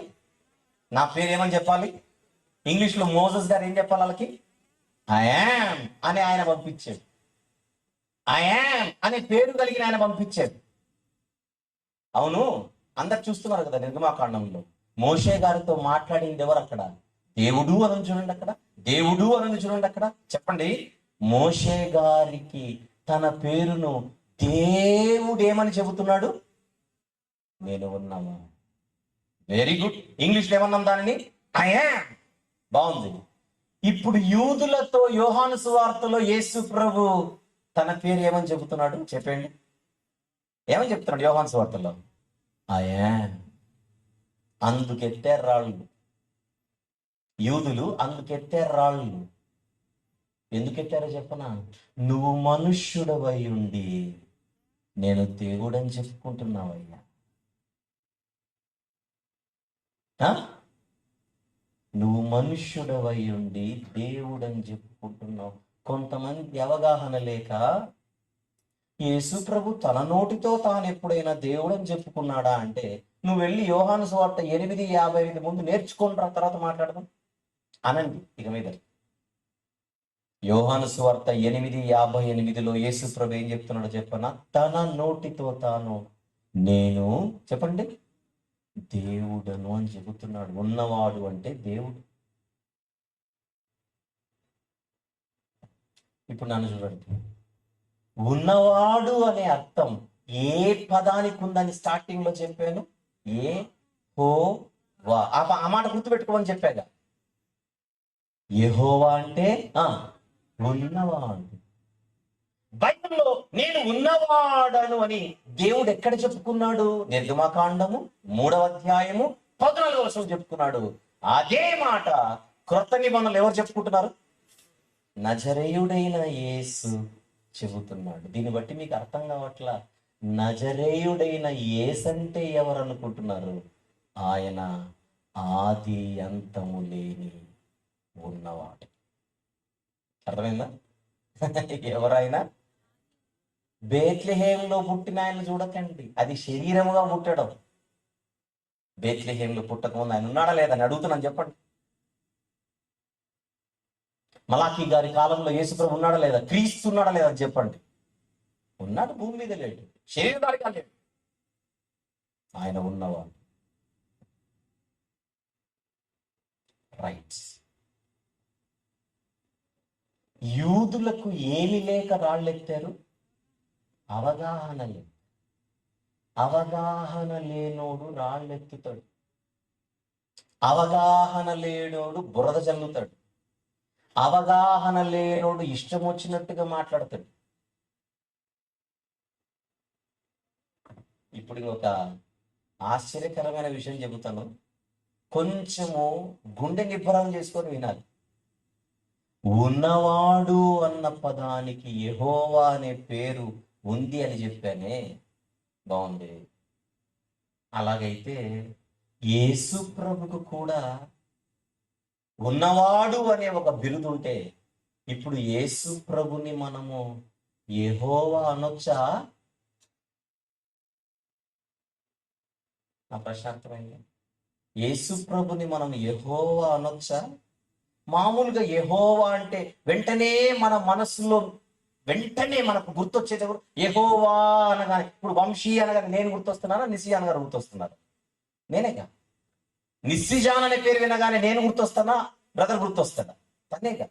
మరి యెహోవా అనే పదము నేను పలకగానే మీకు ఎవరు గుర్తొస్తున్నారని అడుగుతున్నాను. జనరల్గా తండ్రిగా, మామూలుగా తండ్రి కదా. యెహోవా అనగానే మనకు తండ్రి గుర్తొస్తాడా? ఒక విషయం చెప్పనా, పాత నిబంధన చదివేటప్పుడు యెహోవా అనే పేరు ఎక్కడైనా కనబడితే మీరు ప్రతిసారి తండ్రిని ఊహించుకోకూడదు. మళ్ళీ కొన్ని సందర్భాలలో, బాగా వినండి, కొన్ని సందర్భాలలో యెహోవా అన్న పేరుతో సాక్షాత్తు యేసు ప్రభు కనబడుతుంటాడు పాత నిబంధన. అదే ఇప్పుడు మీకు చూపించబోతున్నా, అదే నిరూపించబోతున్నా. ఇది కూడా బాగాలేదు, మీరు ఒప్పుకోబోతున్నారు, ఇది బాగుంది. చూద్దామా? జకర్యా గ్రంథం. నేను చూపించడం కాదు, నిరూపించడం కాదు, మీరు ఒప్పుకోవడం కదా కావాల్సింది. జకర్యా గ్రంథం 2వ అధ్యాయం. తీసారా? తీయండి. 10వ వచనం చెప్పు. ముందుగా జకర్యా గ్రంథము 2వ అధ్యాయం 10వ వచనము చూద్దాం. సియోను నివాసులారా, అందరు వింటున్నారా జాగ్రత్తగా? సియోను నివాసులారా, నేను వచ్చి మీ మధ్య, మీరు మీరు మీరు వచనం చూడకపోతే ఏం అర్థం కాదు, అస్సలు మిస్ అవ్వకండి. అసలు పాయింట్ దగ్గరకు వస్తున్నా నేను, పొర్రపాటున కూడా మాట మిస్ అవ్వకండి. జకర్యా గ్రంథం 2వ అధ్యాయం 10వ వచనం. సియోను నివాసులారా, నేను వచ్చి మీ మధ్య నివాసము చేతును, సంతోషముగా ఉండి పాటలు పాడుడి, ఇదే యెహోవా వాక్కు. నేను ఏ పదం గుర్తుపెట్టుకోని చెప్తున్నా స్టార్టింగ్ నుంచి, యెహోవా యెహోవా యెహోవా. ఇప్పుడు జకర్యా గ్రంథం 2వ అధ్యాయము 10వ వచనంలో మాట్లాడుతున్న స్పీకర్ గారి పేరేమిటి అని అడుగుతున్నాను, చెప్పండి.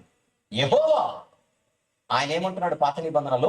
యెహోవా అనే పేరు కలిగిన ఆయన అంటున్నాడు, సియోను నివాసులారా, నేను వచ్చి మీ మధ్య నివాసము చేతును, సంతోషముగా ఉండి పాటలు పాడుడి అని యెహోవా అనే ఆయన అంటున్నాడు. బాగుంది. మామూలుగా యెహోవా అంటే దేవుడు అని తెలుసు, మామూలుగా యెహోవా అంటే ఉన్నవాడు అని తెలుసు. యెహోవా అంటే తండ్రి అనే భావనలోనే మనం ప్రతిసారి ఉంటాం. కాసేపు జకర్యా గ్రంథం 2వ అధ్యాయం 10వ వచనాన్ని మనం ఇంతకు ముందు ఉన్నట్టుగానే కాసేపు తండ్రి అనే మనం అనుకొని ఒక్కసారి కింద 11వ వచనానికి వెళ్దాం. 11వ వచనానికి వెళ్దాం. 10వ వచనంలో మాట్లాడుతున్న యెహోవా అనే ఆయనే మాట్లాడుతున్నాడు. 11వ వచనంలో, ఆ దినమున అన్యజనులు అనేకులు యెహోవాను హత్తుకొని నాకు జనులగుదురు. నేను ముందు కదలను, ఇంకా అక్కడ ఆగిపోతున్నా, మీరు కూడా ఆగండి. మాట్లాడుతున్న ఆయన పేరే యెహోవా. 10వ వచనం. మాట్లాడుతున్న ఆయన పేరే యెహోవా అయితే, ఆ యెహోవా ఆయన 11వ వచనం అంటున్నాడు, ఆ దినమున అన్యజనులు అనేకులు ఎవరిని హత్తుకొని? యెహోవాను హత్తుకొని. నెక్స్ట్ మాట, నాకు జనులగుదు. ఇంతకు మీరెవరు అడుగుదాం ఆయన్ని, మీరెవరు సార్? యెహోవాను హత్తుకొని నాకు జనులగుదని మీరు అంటున్నారు, ఇంతకు మీరెవరు అంటే 10వ వచనంలో ఆయన పేరేమిటి? మాట్లాడుచున్న ఆయన పేరే యెహోవా. మాట్లాడుచున్న యెహోవా అనే ఆయన ఇంకొక యెహోవా గురించి మాట్లాడుతున్నాడు. Catch the point. కంటిన్యూ చేద్దాం ఇంకా. ఆ దినమున అన్యజనులు అనేకులు యెహోవాను హత్తుకొని నాకు జనులగుదురు. నెక్స్ట్ మాట, నేను మీ మధ్య నివాసము చేతును. నేను మీ మధ్య నివాసము చేతునని 10వ వచనంలో ఎవరన్నారు ఇందాక? యెహోవా.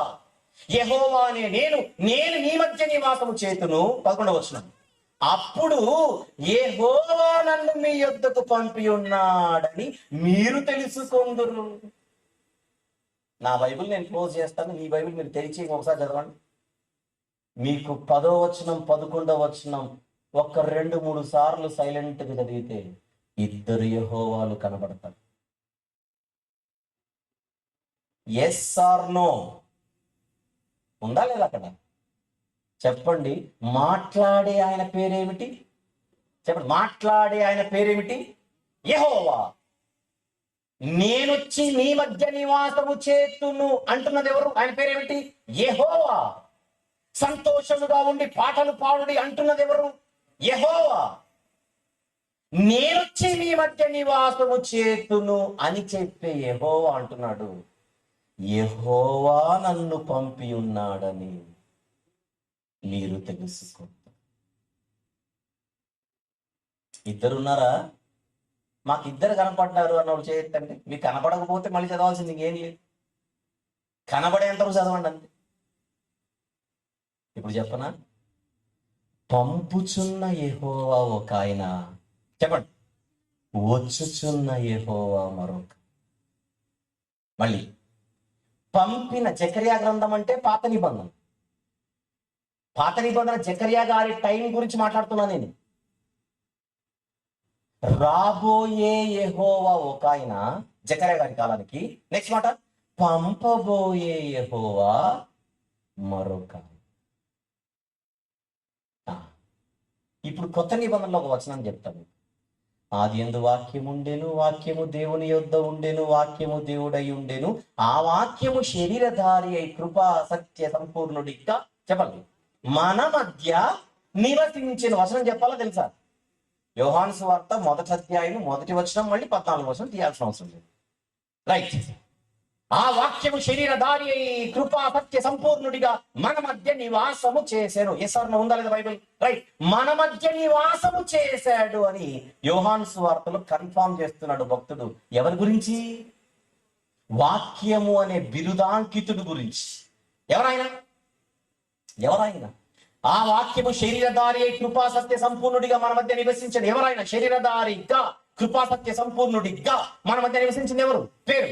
కృత నిబంధన ప్రకారంగా పేరేమిటి? యేసు.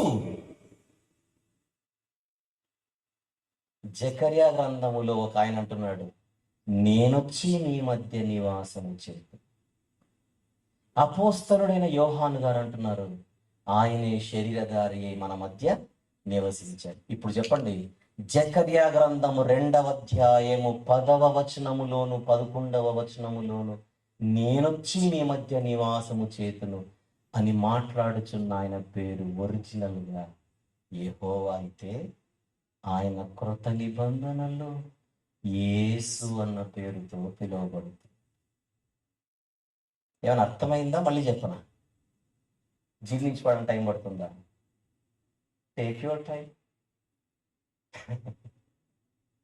ఇంతకు మన సబ్జెక్ట్ ఏంటబ్బా? అది చదవండి. ఇప్పుడు క్రీస్తు అవగాహన లేకపోవడం వల్లనే క్రైస్తవ్యం దెబ్బతింటోంది. క్రీస్తు అంటే యేసు, యేసు అంటే క్రీస్తు అనుకుంటోంది క్రైస్తవ్యం. కరెక్ట్. ఇంకొక మాట చెప్పు, యేసు అంటే. అది యూదులను అడిగామనుకోండి, ఇలా యూదులు ఉన్నారు కదా, వాళ్ళని అడిగితే ఏమయ్యా యేసు అంటే ఎవరు అంటే, అదిగో ఆ మరియమ్మకు కొడుకు అని చెప్తారు. యేసు అంటే ఎవరు చెప్పు నాయన అని ఇంకొక యూదుని అడిగితే వడ్లవాని కుమారుడు అని యోసేపు గారిని చూపిస్తారు. ఇంకొక మనిషిని పిలిపిస్తే యేసు అంటే ఎవరు అని అడిగితే ఆయన వాడే. ఇంకొకరిని అడిగితే యాకోబు, యోసేపు, సీమోను, యూదా అనే వారికి సహోదరుడు. ఇంకొకరిని అడిగితే నజరేతులో పెరిగిన నజరేయుడు. మనుష్య కుమారుడు గురించి జనులు ఏమనుకుంటున్నారు అని అడిగాడు యేసు ప్రభు శిష్యుల్ని. ప్రభువా, నీ గురించి కొంతమంది బాప్తిస్మ ఇచ్చేవాళ్ళు అనుకుంటున్నారు ప్రభువా. ఇంకా కొంతమంది అడిగితే ఏలియా అనుకుంటున్నారు ప్రభువా. మరి కొంతమంది నీ గురించి ఇర్మియా అనుకుంటున్నారు ప్రభువా. మరి కొంతమంది నీ గురించి ప్రవక్తలలో ఒకడు అనుకుంటున్నాడు ప్రభువా. అంటే ఎవడికి చక్కగా అవగాహన లేదన్నమాట ఆ రోజుల్లో.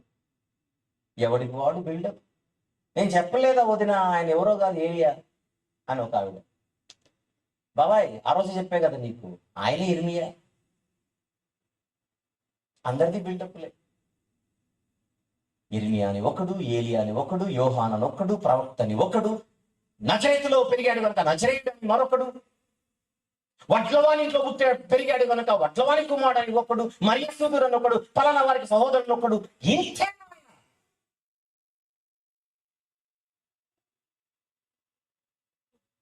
మనల్ని అడిగితే మనం కూడా ఒక్క మెట్టు కొంచెం పైకి ఎక్కి ఆయనండి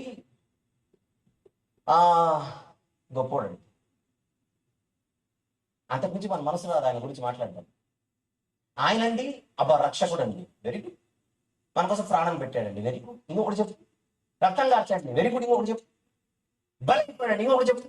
గొర్రె ఇంకొకటి చెప్పు. కొదవసింహ ఇంకొకటి చెప్పు. మార్గం మార్గమండి, సత్యమండి, జీవమండి. అబ్బా ఇంకొకటి చెప్పు, ఇంకేముందబ్బా, అంతేనండి. క్రైస్తవ్యమా అక్కడ ఆగకు. ఇంకా వెనక్కి వెళ్ళి చెప్పు, ఇంకా వెనక్కి వెళ్ళి చెప్పు, ఇంకా వెనక్కి వెళ్ళి చెప్పు. గొర్రె పిల్లగా మౌనంగా సిలువ దగ్గర ఉన్నాడు. శరీరధారికి వచ్చిన తర్వాత మౌనంగా నిలబడ్డాడు. ఇంకా ముందుకెళ్ళి చెప్పు. నేను చెప్పనా? కలిగి ఉన్నదేదియు ఆయన లేకుండా కలగదు. ఆ ముక్క చెప్పవే. చెప్తానండి, మీరు టైం ఇవ్వండి. ఓకే, ఇప్పుడు టైం ఇచ్చి ఇప్పుడు చెప్పు. కలిగి ఉన్నదేది ఆయన లేకుండా కలగలేదు. Very good. అంటే అన్నిటిని ఆయనే కలిగించినవాడా? ఆయనే కలిగించినవాడా అంటే కలిగి ఉన్నదేది ఆయన లేకుండా కలగలేదండి, అంతే. ఆయనే కలిగించాడని చెప్పడానికి మనసు రాదు కొంతమందికి. కలిగించినోడుని సృష్టికర్త అనొద్దు, కలిగించినోడిని సృష్టికర్త అనాలా లేదా? కొంతమంది మన క్రైస్తవుల్లోని మనసు రాదు. యేసుప్రభు అంటే అన్నిటినీ చేశాడు కానీ సృష్టికర్త కాదండి. ఇలాంటి వాళ్ళు ఉంటారు, జాగ్రత్త. కలిగించాడే కానీ సృష్టికర్తగా. ఇంకా ముందుకెళ్ళి చెప్పు. ఒకప్పుడు అండి ఆయన ఫస్ట్ పుట్టాడండి, ఇది తప్పు మళ్ళీ భాష. పుట్టుకేంటి ఆయనకు? అక్కడ మనం చూస్తున్న పేరు క్రీస్తు అని ఉంది. ఆయన పుట్టుక లేనోడు. బెత్లెహేంలో పుట్టుక తీసుకొని వచ్చి మాట్లాడకూడదు. పరలోకంలో ఒకప్పుడు పుట్టాడండి అని అనకూడదు. పరలోకంలో పుట్టడం ఏంటి? పరలోకంలో పుట్టాడని నువ్వు అంటే యేసుప్రభు కంటే ముందే పరలోకం ఉన్నట్టుగా. Yes no? ఆలోచించండి, జనరల్ కామన్ సెన్స్. పరలోకంలో యేసుప్రభు పుట్టాడు అని మీరు అన్నారు అనుకోండి, అంటే యేసుప్రభు కంటే ముందే పరలోకం ఉందన్నమాట. ఇప్పుడు యేసుప్రభు సీనియరా, పరలోకం సీనియరా? పరలోకమే సీనియర్. నేను హైదరాబాద్లో పుట్టాను అన్నాను అనుకోండి, నేను పుట్టకముందే హైదరాబాద్ ఉన్నట్టుగా. నేను రాజమండ్రిలో పుట్టాను అన్నాను అనుకోండి, నేను పుట్టకముందే రాజమండ్రి ఉన్నట్టుగా. యేసు పరలోకంలో పుట్టాడండి అన్నాను అనుకోండి, ఇప్పుడు చెప్పండి, యేసు పుట్టకముందు ఏమున్నట్టు? పరలోకం ఉన్నట్టు. బాగుంది భాష. కలిగి ఉన్నది ఏది ఆయన లేకుండా కలగలేదంటే పరలోకము కూడా కలిగినదే కనుక, పరలోకము కలుగబడినదైతే కలుగబడిన పరలోకము లేకముందే ఎవరున్నట్టు? కలిగించిన ఆయన ఉన్నట్టు.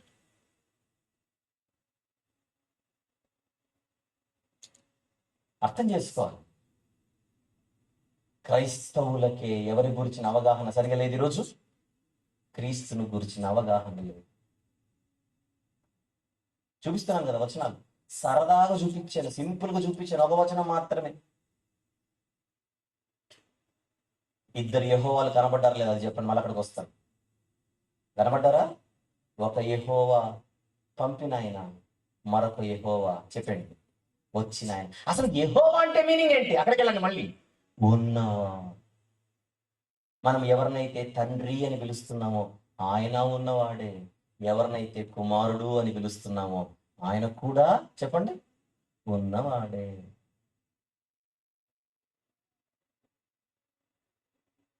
ఇప్పుడు చెప్పన్నాను, 2000 సంవత్సరాల క్రితం మానవుల మధ్య వచ్చి మనిషిగా పుట్టి మనిషిగా బతికిన వాడెవడో కాదు, సమస్తమును కలిగించిన సృష్టికర్త అయిన దేవుడు. గలరా? నమ్మగలరా? నమ్మగలరా? దేవుడే మానవుడై మానవుల మధ్య నివసించాడు. నమ్ముతారా లేదా? నమ్మేందరూ వదలను నేను. నమ్మాలి, ఆప్షన్ లేదు. చెప్పండి, 2000 సంవత్సరాల క్రితం మానవుల మధ్య వచ్చి మనిషిగా తిరిగిన ఆయన ఒరిజినల్ గా ఎవరో అని అడుగుతున్నా. ఒరిజినల్ గా గొర్రెపిల్ల అని చెప్పకు, బాగలేదు మాట. ఒరిజినల్ గా నజరేయుడు అని చెప్పకు, బాగలేదు మాట. ఒరిజినల్ గా మనిషి అని చెప్పకు, ఆయన ఒరిజినల్ గా మనిషి కాదుగా. ఆకారమందు మనుషుడిగా కనబడ్డాడు, స్వరూపమందు దాసునిగా కనబడ్డాడు. అనే ఉందా బైబిల్లో? ఆయన ధనవంతుడై ఉండియు మన నిమిత్తము పేదవాడిగా కనబడ్డాడు. ఒరిజినల్ గా పేదోడు అనకు, బాలేదు మాట. ఒరిజినల్ గా మనిషి, ఒరిజినల్ గా దాసుడు, ఒరిజినల్ గా పేదోడు,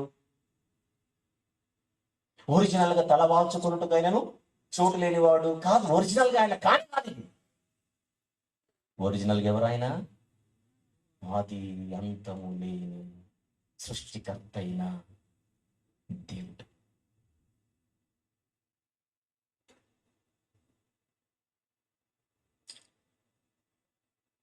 ప్రపంచ మానవాళి కోసం రక్తం కార్చి ప్రాణం పెట్టి తిరిగి లేచి శిష్యుల దగ్గరకు వచ్చి ఏమని చెప్పాడో చెప్పనా? తండ్రి యొక్కయు, నెక్స్ట్ మాట కుమారుని యొక్కయు, నెక్స్ట్ మాట ఇంకొక ఆయన వస్తాడు ఇప్పుడు, చెప్పండి, పరిశుద్ధాత్మని యొక్కయు. నామములునా నామమునా? నామములోని. చూద్దాం మత్తయి సువార్త, మత్తయి సువార్త 28వ అధ్యాయం. మత్తయి సువార్త 28 వచనం 19. కాబట్టి మీరు వెళ్ళి సమస్త జనులను శిష్యులుగా చేయడి, తండ్రి యొక్కయు కుమారుని యొక్కయు పరిశుద్ధాత్మ యొక్కయు. నెక్స్ట్ మాట అందరు చూడండి, నామములునా నామమునా? నామము మాత్రమే, నామము మాత్రమే. నామములోనికి వారికి ఏమి ఇవ్వాలి? బాప్తిస్మం ఇవ్వాలి. ఇంగ్లీష్ లో చెప్పనా, ఇన్ ద నేమ్ ఆఫ్ అని ఉంటుంది, ఇన్ ద నేమ్స్ ఆఫ్ కాదు, అంతేనా? In the name of, in the names of అనేవాడు అన్నాడు. కొంచెం అర్థం చేసుకోవడానికి ప్రయత్నం చేయాలి. ప్రతి నెల ఇక్కడ సభలు జరుగుతూ ఉన్నాయి, అనేక సంవత్సరాలుగా జరుగుతూ ఉన్నాయి. ఇక్కడ హాజరయ్యే వాళ్ళందరూ కొంచెం వాక్యంలో కొంచెం ఒక అడుగు ముందుకేసి మాట్లాడితే అర్థం చేసుకోగలిగే శక్తి మీకు ఉందనే ఉద్దేశంతోనే మాట్లాడుతున్నాను ఇది. ఎందుకంటే సబ్జెక్ట్ అలాంటిది, అది లేదా కథలు చెప్పేసి వెళ్ళిపోతే ఎలా? ఎందుకంటే అక్కడ ఈనాటి అంశము కథ అని అంటే చక్కని కథ చెప్పేవాడు, అలా ఇవ్వలేదు నాకు అంశం. ఆ సబ్జెక్ట్ చూడండి ఎంత గంభీరంగా ఉందో. క్రైస్తవ్యానికి ఏమి లేదు, క్రీస్తును గూర్చిన అవగాహన లేదు అని నేను వాక్యానుసారంగా నిరూపిస్తున్నానుగా. క్రైస్తవులయుండి మనలోని అనేక మందికి ఆయన ఒరిజినాలిటీ తెలియని స్థితిలో బతకట్లా. చెప్పండి, in the name of, in the names of? In the name ఆఫే. తండ్రి యొక్కయు కుమారుని యొక్కయు పరిశుద్ధాత్మ యొక్కయు. నామములు కాదు, నామము అంటే ఏంటో చెప్పను, అక్కడ ముగ్గురికి ఒకే పేరుందండి. ఒరిజినల్ గా అది. తండ్రికి ఒక పేరే, చెప్పండి నెక్స్ట్. తండ్రి అని పిలువబడుతున్న ఆయనకు ఒక పేరే, నెక్స్ట్. కుమారుడు అని పిలువబడుతున్న ఆయనకు ఒక పేరే, నెక్స్ట్. పరిశుద్ధాత్మ కూడా ఒక పేరే, ఆ పేరే ఉన్నవాడు. ఉన్నవాడు అన్నదానికి మరొక పదం ఏంటి? ఏ ఓ వా. నేను మళ్ళీ నవీపేటకి ఎప్పుడు వస్తానో తెలియదు, అంతవరకు నేను సస్పెన్స్ లో పెడితే బాగోదు కనుక ఇప్పుడు మీకు మూడో యెహోవాను చూపించి నేను ఆమెనంట. చూద్దామా మూడో యెహోవా? బైబిల్లోనే చూద్దాం, జాగ్రత్తగా చూద్దాం. కొరింథీయులకు రాసిన 2వ పత్రిక, రికార్డ్ అవుతోంది మెసేజ్. చిన్ని గారిని అడిగితే ఆయన ఇస్తాడు, లేదా యూట్యూబ్ ఛానల్ ఎక్కుతుంది, అది వినండి. 1కి 100 సార్లు వినండి. ఆ రోజు వంశీ గారు చెప్పిందండి నాకు ఎందుకో డౌట్ ఉంది అని ఎవరైనా అంటారు, నేను వెళ్ళిపోయిన తర్వాత అన్నారు అనుకోండి, మీకు ఎందుకో డౌట్ ఉంటే ఇక్కడ యూట్యూబ్ ఛానల్ ఏంటో అడగండి, అక్కడే ఉంటుంది మెసేజ్, మళ్ళీ వినండి అంతే. కొరింథీయులకు రాసిన 2వ పత్రిక 13 చివరి వచనం 14వ వచనం చూద్దాం. 14, ప్రభువైన యేసుక్రీస్తు కృపయు దేవుని ప్రేమయు పరిశుద్ధాత్మ సహవాసమును మీకందరికీ తోడైయుండును గాక. దీన్ని ఏమంటామో చెప్పనా? ఆశీర్వాద ప్రార్థన అంటాం, బెనిడిక్షన్ అంటాం. చెప్పండి, మన మందిరాలలో మన సభలలో సేవకుడు, దైవ సేవకుడు చిట్ట చివరినిచ్చే ఆశీర్వాదం ఎలా ఉంటుంది? తండ్రి యొక్కయు కుమారుని యొక్కయు పరిశుద్ధాత్మని యొక్కయు ప్రేమ కృపా సహవాసములు మనందరికీ తోడై ఉండును గాక అంటారా? దీన్నే కదా ఆశీర్వాదం అనేది. అంటే ఒక సేవకుడు ప్రజలను ఆశీర్వదించాలంటే ఎవరెవరి పేర్లు పలుకుతున్నాడు ఇక్కడ? తండ్రి, కుమార, పరిశుద్ధాత్మ అని అన్నాడు. ఇప్పుడు నేను ఆశీర్వాదం ఇచ్చిన, దైవజనులు ఎవరైనా స్టేజ్ మీదకి వచ్చే సేవకులు ఎవరైనా ఆశీర్వాదం ఇచ్చినా మనకు ఆశీర్వాదం ఇచ్చేటప్పుడు ఈ ముగ్గురు పేర్లే చెబుతారే గాని యెషయా గారి తోడు, ఇర్మియా గారి సహవాసం ఇవన్నీ ఎత్తరు. ఒక సేవకుడు ప్రజలను ఆశీర్వదించాలంటే ముగ్గురే పేర్లను ఉచ్చరించాలి. చెప్పండి ఎవరెవరు? కొత్త నిబంధన ప్రకారంగా తండ్రి, కుమార, పరిశుద్ధాత్మ. ఈ ముగ్గురు పేర్లే పలకాలి ప్రజలు దీవించడానికి. ఆదాము గారిని తీసుకొని రాకూడదు దీవించడానికి. ఇది న్యూ టెస్టిమెంట్ ఫార్మాట్. చెప్పండి, క్రొత్త నిబంధన ఫార్మాట్ లో అందరు బాగా తిందాం. క్రొత్త నిబంధన ఫార్మాట్ లో ఒక సేవకుడు ప్రజలను దీవించడానికి ఎవరెవరి పేర్లు ఉచ్చరించాలి?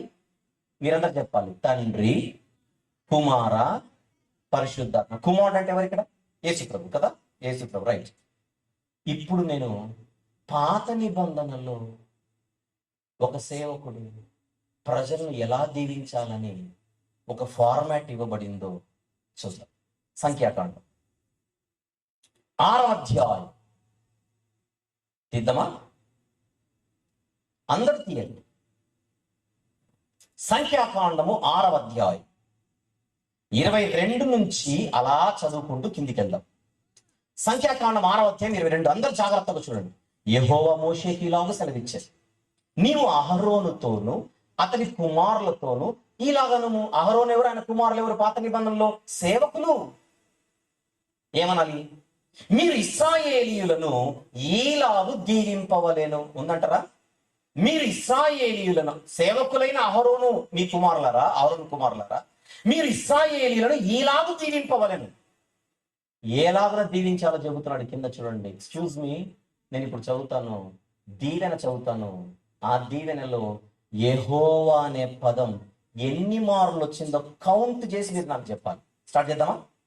24వ వచనం, యెహోవా నిన్ను ఆశీర్వదించి నిన్ను కాపాడును గాక. ఎన్నిసార్లు వచ్చింది యెహోవా? ఒక్కసారి. 25వ వచనం, యెహోవా నీకు తన సన్నిధిని ప్రకాశింపజేసి నిన్ను కరుణించును గాక. ఎన్నోసారి వచ్చింది? రెండోసారి. 26వ వచనం, యెహోవా నీ మీద తన సన్నిధి కాంతి ఉదయింపజేసి నీకు సమాధానము కలుగజేయును గాక. ఎన్నోసారి వచ్చింది? 3 సార్లు. ఇప్పుడు 4వ సారి వస్తుందేమో చూడండి, కౌంట్ చేయండి. రాదు, 3టికే క్లోజ్. ఇప్పుడు నెక్స్ట్ ఏమంటున్నాడు చూడండి. అట్లు వారు అంటే సేవకులు, వారు అంటే సేవకులు, అట్లు వారు ఇశ్రాయేలీల మీద అంటే ప్రజల మీద నా నామమును ఉచ్చరించుట వలన నేను వారిని ఆశీర్వదించాను. కండిషన్ ఏంటో క్యాచ్ చేయండి. పాత నిబంధనలు ఒక సేవకుడు ప్రజలను ఆశీర్వదించాలంటే ఏ పేరును ఎన్ని మార్లు ఉచ్చరించాలి అని బైబిల్ చెబుతోంది. ఏ పేరును ఉచ్చరించాలని ముందు చెప్పండి. యెహోవా. ఎన్ని మార్లు ఉచ్చరించాలి? 3 మార్లు. ఒకసారి చెప్పి మిగిలినంత చెప్పొచ్చుగా. ఒకసారి యెహోవా అనే పేరు ఉచ్చరించి మిగిలిన చెప్పొచ్చుగా. నేను ట్రై చేస్తాను చూడండి. 24 నుంచి చూడండి ఒకసారి. నేను ఒకటేసారి కౌంట్ చేయి, ఒకటేసారి పలుకుతాను. యెహోవా నిన్ను ఆశీర్వదించి నిన్ను కాపాడి నీకు తన సన్నిధిని ప్రకాశింపజేసి నిన్ను కరుణించి నీ మీద తన సన్నిధి కాంతి ఉదయింపజేసి నీకు సమాధానము కలుగజేయును గాక అనే అవకాశం ఉందా లేదా? నాకు పలకడానికి అవకాశం ఉందా లేదా? అనొచ్చు, కానీ అనకూడదు. ఎందుకు? నువ్వు యెహోవా అనే పేరు ఒకసారి ఉచ్చరిస్తే కుదరదు. సేవకుడా, ఓ పాత నిబంధన సేవకుడా, నువ్వు ప్రజలను ఆశీర్వదించాలంటే యెహోవా అనే పేరును ఖచ్చితంగా ఎన్ని మార్లు ఉచ్చరించాలి? 3 మార్లు ఉచ్చరిస్తే తప్ప నేను వారిని ఆశీర్వదించాను.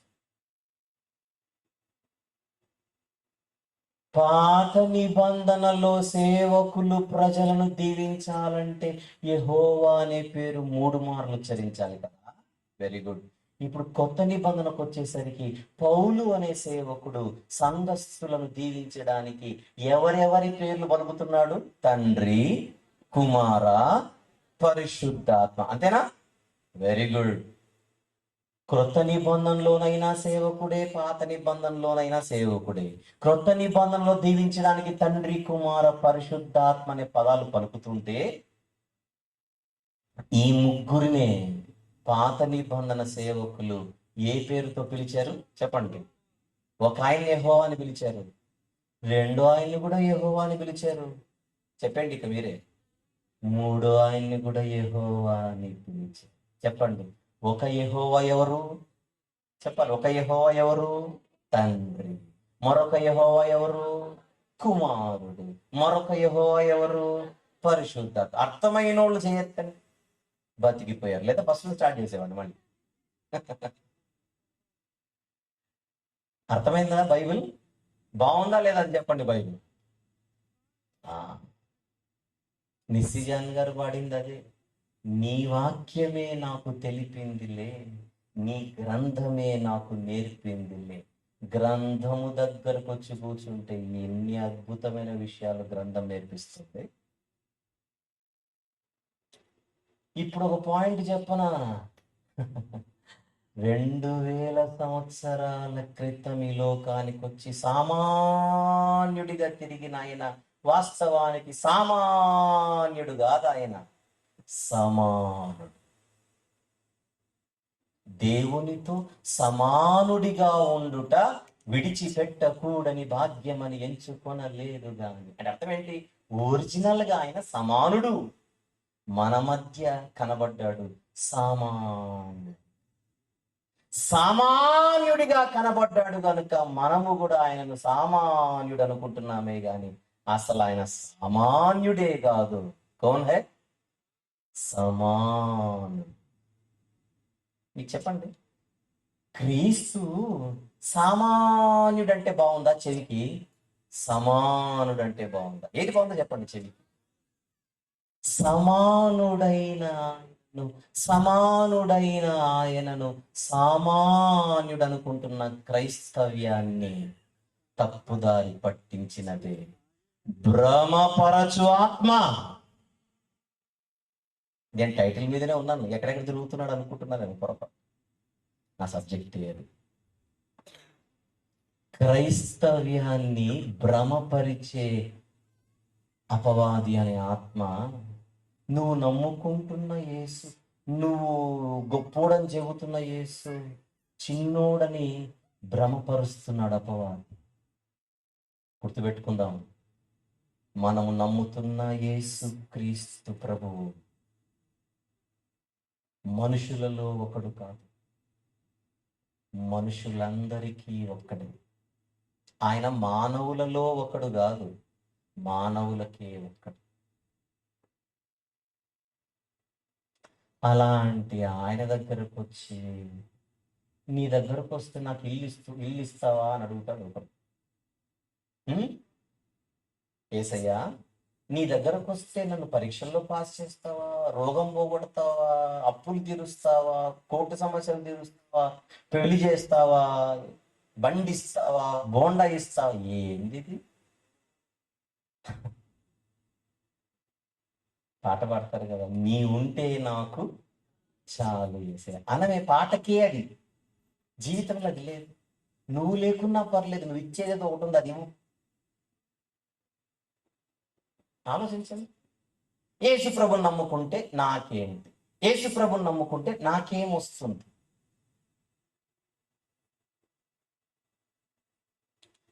ఇక్కడ కూర్చున్న వారిలో ఎవరైనా నేను యేసు ప్రభుని ఇల్లు కోసం నమ్ముకున్నా, వాకిలి కోసం నమ్ముకున్నా, బండి కోసం నమ్ముకున్నా, పరీక్షల కోసం నమ్ముకున్నా, డబ్బుల కోసం నమ్ముకున్నా, వస్తువు కోసం నమ్ముకున్నా, వాహనం కోసం నమ్ముకున్నా, ఉద్యోగం కోసం నమ్ముకున్నా, ఇంకా జీతం కోసం నమ్ముకున్నా, వ్యాపారం కోసం నమ్ముకున్నా, ఈ జాతి ఇక్కడ ఎవరైనా ఉంటే, ఈ కేటగిరీలో ఉన్న వాళ్ళు ఎవరైనా ఉంటే, మీరు నీ ఉంటే నాకు చాలు చేసిన పాట పాడకండి. అది సెట్ కాదు మీకు. నేను పాడతా. ఎందుకో చెప్పరా? నేను యేసు దగ్గరకు వస్తే నువ్వేమి ఇస్తావు అని ఎప్పుడు అడగను. నువ్వు ఉంటే నాకు చాలు యేసయ్యా అంట. అప్పుడు ఆయన నక్కలకు బొరియలు, ఆకాశ పక్షులకు గూళ్ళున్నవి కానీ తలవాల్చుకున్నట్టుకైనా నాకు చోటు లేదు అన్నాడు అనుకోండి. అయినా పర్లేదు ప్రభు, నీ పక్కనే పడుకుంటాను, నేను రాళ్లలో పడుకుంటాను, అయినా పర్లేదు. దేవుని దగ్గరకు వచ్చినప్పుడు ఎప్పుడు నువ్వు అదిస్తే నేను నీ దగ్గర ఉంటాను అనకూడదు. ఎందుకో చెప్పనా? ఆయన ఏదైతే మనకిస్తాడో, ఆయన ఇచ్చిన దానికంటే ఆయనే గొప్పోడుగా. ఆయన ఇచ్చింది గొప్పదా, ఆయన గొప్పోడా? నేను అడుగుతున్నాను, చెప్పండి. ఆయనే గొప్పోడుగా. మీలో ఎవరైనా స్ట్రైట్గా అడుగుతున్నా, నాకు స్ట్రైట్గా చెప్పండి ఆన్సర్. భౌతిక వస్తువుల కోసం, ప్రయోజనాల కోసం భూ సంబంధమైన ప్రయోజనాల కోసం మేము ఆయన నమ్ముకోలేదు అని ధైర్యంగా చెప్పగలిగే వాళ్ళు ఎవరైనా ఉంటే చేస్తారు. మాకు భూ సంబంధమైన ప్రయోజనాలు ఏమొద్దు, వస్తువు వద్దు, వాహనం వద్దు, ఇవన్నీ కాదు నాకు. భౌతిక భూలోక ప్రయోజనాల కోసం నేను యేసు ప్రభు దగ్గర రావట్లేదు. ధైర్యంగా చెప్పగలరా? పోనీ ఇప్పుడు నిర్ణయం తీసుకోండి, ఇప్పుడు చెప్పండి. ఇప్పుడు నిర్ణయం తీసుకోండి. మీకు యేసు ప్రభు కావాలా, భూమి కావాలా? యేసు ప్రభు కావాలా, రెండు ఎకరాల పొలం కావాలా? యేసు ప్రభు కావాలా, కొత్తిల్లు కావాలా? నా భాష అర్థమవుతుందా? ఇప్పుడు కూడా చేయట్లేదు కొంతమందికి. మీ చేతులు ఎత్తబడులు గాక ఆమె అనండి ఇప్పుడు కలిసి. Very good. యేసు ప్రభు నమ్ముకుంటే పరలోకం వస్తుంది. కావాలనుకున్న వాళ్ళు చేయొద్దండి. అదే మళ్ళీ దొరికిపోయింది. ఆ ప్రశ్న మీరు నన్ను అడగండి. యేసు ప్రభుని నమ్ముకుంటే పరలోకం వస్తుంది, నమ్ముకో అని నన్ను అడగండి. నేనేమంటాను చెప్పనా? పరలోకం వచ్చినా రాకపోయినా ఆయన ఉంటే చాలంటాను. కారణం, నాకు పరలోకము కంటే యేసు ప్రభు గొప్పోడు. మీకు అర్థమైంది నా భాష? ఇప్పుడు వస్తువు కోసం నేను యేసు ప్రభు నమ్ముకోలేదు చెప్పారు మీరే. వాహనం కొరకు యేసు ప్రభు నాకు నేను నమ్ముకోలేదు, బాగానే చెప్పారు. బంగారం కోసం నేను నమ్ముకోలేదు. అలాంటప్పుడు పరలోకం కోసం యేసు ప్రభు నమ్ముకున్నాననే భాష కూడా బాగలేదు. ఇప్పుడు రేపు పొద్దున ఒరే పరలోకం నేను వేరే వాళ్ళకి ఇచ్చేసాను, నాకు గుడిసె ఒకటే ఉంది, నాతో వస్తావా అంటే, నువ్వు లేని పరలోకం, నువ్వు లేకున్నా పర్లేదు నేను పరలోకానికి వెళ్తానన్నా కూడా దేవుడితో.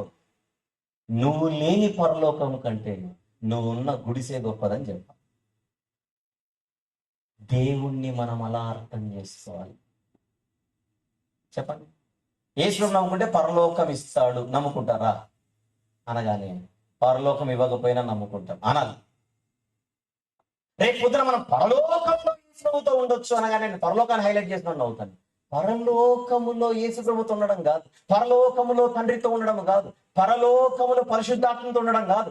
అసలు పరలోకం లేకపోయినా దేవుడు ఒక చిన్న గుడిసెలో ఉన్నా నాకు ఆ గుడిసే కావాలనాలే గాని దేవుడు లేకున్నా పరలోకం కావాలని కక్కుర్తితో అడగకూడదు మనం.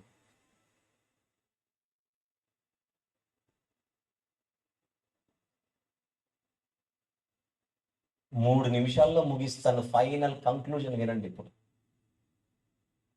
మనం స్టార్టింగ్ లో 100వ కీర్తన చదివే 100వ కీర్తన గుర్తుందా?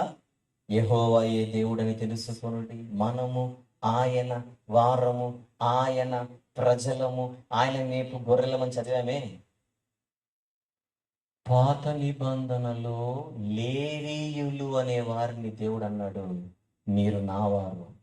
ఎవరిని? లేవీయులు. ఆ లేవీయులతో ఏం చెప్పాడు చెప్పనా? రూబేనీయులకైనా, షిమ్యోనీయులకైనా, గాదీయులకైనా, నఫ్తాలి గోత్రానికైనా, యూదా గోత్రానికైనా అందరికీ ల్యాండ్ ఇస్తాను లేవీయులారా, మీకు నేను ఇవ్వను అన్నట్టు. అందరికి ల్యాండ్ ఇచ్చి, అంటే ప్రాపర్టీ ఇచ్చి, ఆస్తులు ఇచ్చి, మాకెందుకు ఇవ్వవు ప్రభు అంటే దేవుడు అన్నాడు, వాళ్ళందరికీ ల్యాండే ప్రాపర్టీ, కానీ మీకు నేనే ప్రాపర్టీ అన్న. చూద్దామా? టక్క స్పీడ్కి చూసేద్దాం. సంఖ్యాకాండము 18వ అధ్యాయం. వీలైతే రాసుకోండి. సంఖ్యాకాండం 18వ అధ్యాయం 20వ వచనము చూద్దాం. మరియు యెహోవా అహరోనుతో ఇట్లనే, వారి దేశంలో నీకు స్వాస్థ్యము కలగదు. అహరోను అంటే లేవీయుడు. వారి దేశంలో నీకు స్వాస్థ్యము, ప్రాపర్టీ కలగదు, వారి మధ్యన నీకు పాలు ఉండదు. నెక్స్ట్ మాట, ఇశ్రాయేలీల మధ్య నీ పాలు, నెక్స్ట్ మాట, నీ స్వాస్థ్యము నేనే. ఎవరితో చెప్తున్నాడు ఈ మాట? అహరోను అంటే లేవీయుడు. లేవీయులారా, నేనే మీకు ప్రాపర్టీ, నేనే మీకు ఆస్తి. ద్వితీయోపదేశ కాండం 10వ అధ్యాయం, వేగంగా. ద్వితీయోపదేశ కాండం 10వ అధ్యాయం 9వ వచనం చూద్దాం. 9. కాబట్టి తమ సహోదరులతో పాటు లేవీయులు స్వాస్థ్యమునైనను పొందలేదు, నీ దేవుడైన యెహోవా వారితో చెప్పినట్లు. నెక్స్ట్ మాట, యెహోవాయే వారికి స్వాస్థ్యము. లేవీయులు అంటే ఎవరు? దేవుని ప్రజలు. దేవుని ప్రజలకు దేవుడే ఆస్తి. చివరిగా ద్వితీయోపదేశ కాండంలో మరొక మాట, 18వ అధ్యాయం. ద్వితీయోపదేశ కాండము 18వ అధ్యాయము 2వ వచనం. వారి సహోదరులతో వారికి స్వాస్థ్యము కలగదు, యెహోవా వారితో చెప్పినట్లు ఆయనే వారికి, చెప్పండి, స్వాస్థ్యము. ఎక్స్క్యూజ్ మీ, లేవీయులు అంటే యాజకులు, లేవీయులు అంటే సేవకులు, లేవీయులు అంటే దేవుని ప్రజలు. పాత నిబంధనలో దేవుని సేవకులైన, దేవుని యాజకులైన లేవీయులకు దేవుడే ఆస్తిగా కనబడుతున్నాడు.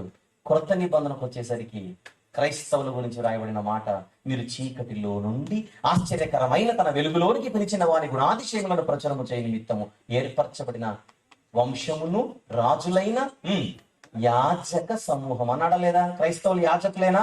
రైట్. ఇప్పుడు క్రొత్త నిబంధన ప్రకారంగా యాజకులు, క్రొత్త నిబంధనలోని లేవీయులు, క్రొత్త నిబంధనలోని యాజకులు ఎవరని అడిగితే మనమే క్రైస్తవులం. ఇప్పుడు క్రైస్తవుల కొరకు పేతురు గారు ఏం చెప్తున్నారో చివరిగా చూసి క్లోజ్ చేసేద్దాం. పేతురు గారి మొదటి పత్రిక 2వ అధ్యాయం, పేతురు గారి మొదటి పత్రిక 2వ అధ్యాయము 7వ వచనం చూద్దాం. 7, విశ్వసించుచున్న మీకు ఆయన అంటే క్రీస్తు. సబ్జెక్ట్ ఎవరి గురించి అనుకుంటారు? పేతురు గారు మాట్లాడుతోంది క్రీస్తు. విశ్వసించుచున్న మీకు క్రీస్తు ఏమై ఉన్నాడు? అమూల్యమైన రాయి. పైన సజీవమైన రాయి, అమూల్యమైన రాయి, ఏర్పరచబడిన రాయి అంటాడు 4వ వచనంలో. మనుషుల చేత విసర్జింపబడినను దేవుని దృష్టికి ఏర్పరచబడినది అమూల్యమును సజీవమునైన రాయకు ప్రభు. యేసు ప్రభుకున్న పేర్లలో ఒక పేరేమిటి? అమూల్యమైన రాయి. విశ్వాసులకు అమూల్యమైన వాడు ఎవరు? బైబిల్ చెబుతోంది క్రీస్తు యేసు ప్రభు. ఎక్స్క్యూజ్ మీ క్రైస్తవ సోదరులారా, సోదరిమణులారా, బైబిల్ చెబుతున్న మాట జాగ్రత్తగా గమనించండి. క్రీస్తే క్రైస్తవులకు అమూల్యమైన, క్రీస్తే క్రైస్తవులకు స్వాస్థ్యము, క్రీస్తే క్రైస్తవులకు ఆస్తి, క్రీస్తే క్రైస్తవులకు ప్రాపర్టీ, ఐశ్వర్యం.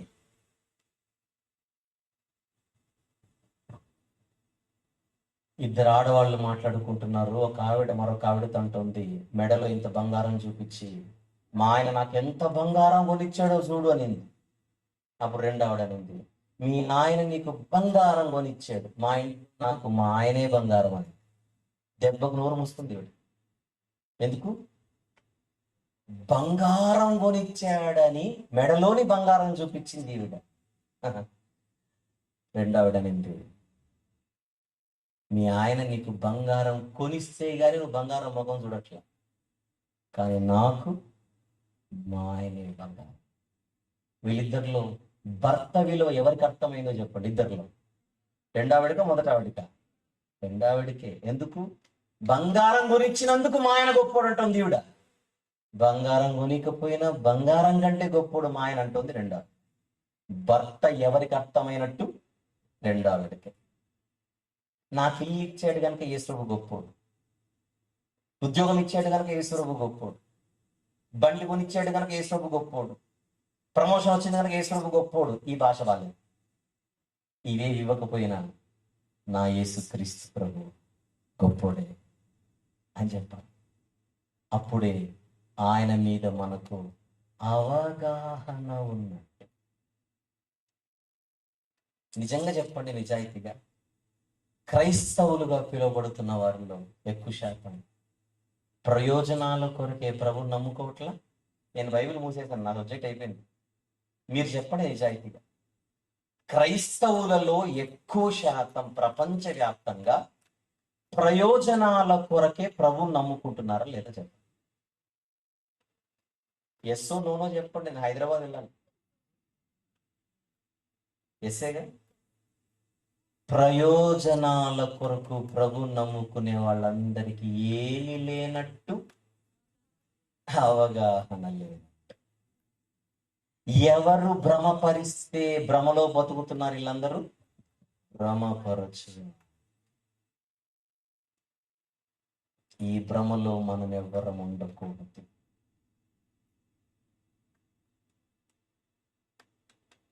భ్రమలో బతికేవారు చెప్పాలి, ప్రభువా నా బ్రతుకు దినములు చాలా చిన్నవి కదా, చిన్నవి కొద్దివైన బ్రతుకు దినాలను నేను లెక్కించకుండా బతికేస్తున్నాను. ఈ చిన్న ఆయుష్కాలంలో చిన్న చిన్న వాటి కోసం నీ దగ్గరకు వస్తున్నాను ప్రభువా. నేను ఒక భ్రమలో బతుకుతున్నవాడను, నేను ఒక మోసములో బతుకుతున్నవాడను, నేను ఒక పాపములో బ్రతుకుతున్నవాడను. నాయనా, నా బ్రతుకు దినములు లెక్కించే జ్ఞానము నాకు, బతికింది ఎక్కువ, బతికేది తక్కువ.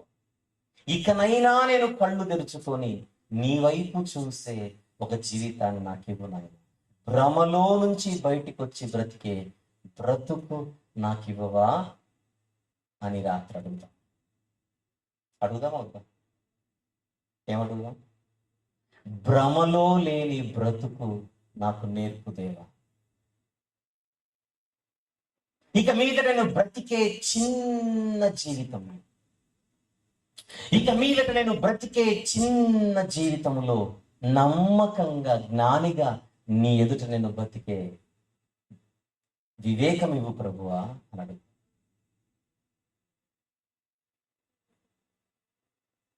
నేను ముగించే ముందుగా అందరిని ఒక మాట అడుగుతాను. చెప్పండి, మన యేసుక్రీస్తు ప్రభు కేవలము మానవుడేనా? నో. కేవలము గొర్రెపిల్ల మాత్రమేనా? నో. ఒరిజినల్ గా ఆయన ఎవరు? అందరు చెప్పండి, నేను విని ఆనందించి వెళ్ళిపోతాను. దేవుడు, ఉన్నవాడు, తండ్రి పరిశుద్ధాత్మతో పాటు ఆయనకు కూడా ఏ పేరు ఉంది? యెహోవా. సామాన్యుడు కాదు, చెప్పండి, చేతులు జోడించి ఆ తండ్రి, కుమార, పరిశుద్ధాత్మనే త్రిత్వ దైవాన్ని, వారు ముగ్గురు ఏకమై ఉన్నారు, సంఖ్యలో ముగ్గురై ఉన్నారు. ఇది ఇంకొకసారి అడ్డన్న మాట్లాడతాం. జస్ట్ అంటే మనకు ముగ్గురు దేవుళ్ళ అని మీరు అడగకుండా, ఆ ముగ్గురు ఏకమై ఉన్నారు, సంఖ్యలో ముగ్గురై ఉన్నారు. వేదాంత పరిభాషలో తెలుగులో దానిని త్రిత్వ దైవము అని అంటారు, ట్రినిటీ అని అంటారు. దూతలందరూ ఎప్పుడు పరిశుద్ధుడు పరిశుద్ధుడు పరిశుద్ధుడు అని 3 సార్లు అంటారు. 40 సార్లు ఏమన్నారు?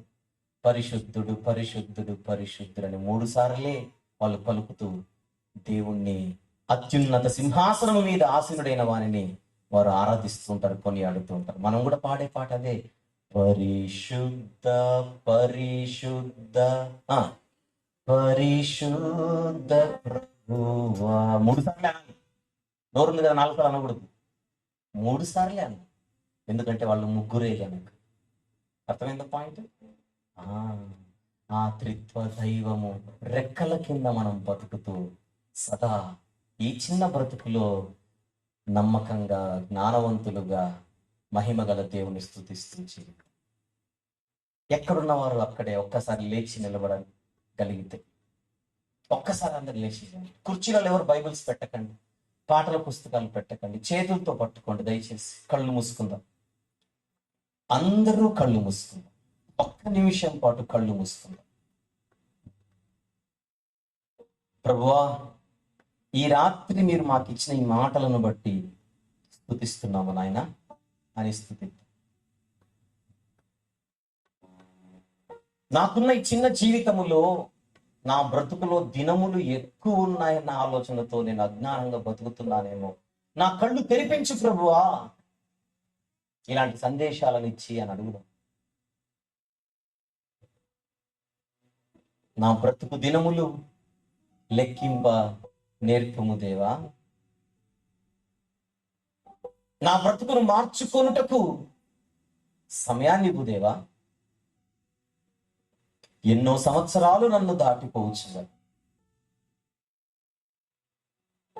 ఫలాలు లేని వృక్షము నేను ఎదిగిపోతున్నాను. ఒక్కసారి నన్ను నూతన పరుచు నాయన.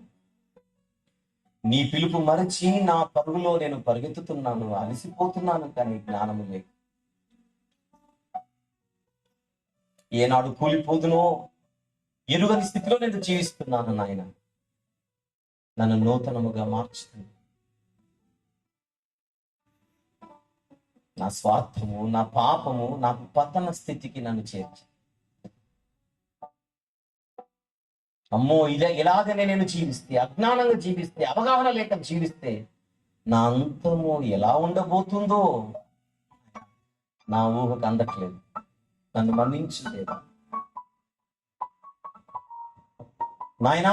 నీకు లొంగిపోయే జీవితాన్ని నాకు అనుగ్రహించు. నూతనముగా నన్ను రూపించు తండ్రి. నా శేష జీవితాన్ని నడిపించుతుంది, ఆశీర్వదించుతాను అని అడుగు.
నా స్వార్థము నా పాపము పతన స్థితికి చేర్చెను.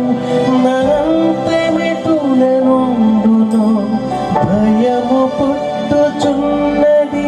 దేవా నన్ను మన్నించుము, నా బ్రతుకు మార్చుము. యేసుని చేతికి ఇక లొంగిపోదును. విశేషముగా రూపించుము నా శేష జీవితం. నా బ్రతుకు దినములు లెక్కింప నేర్పుము. దేవాయి భూమిని వేడుమని నాకు చూపుము.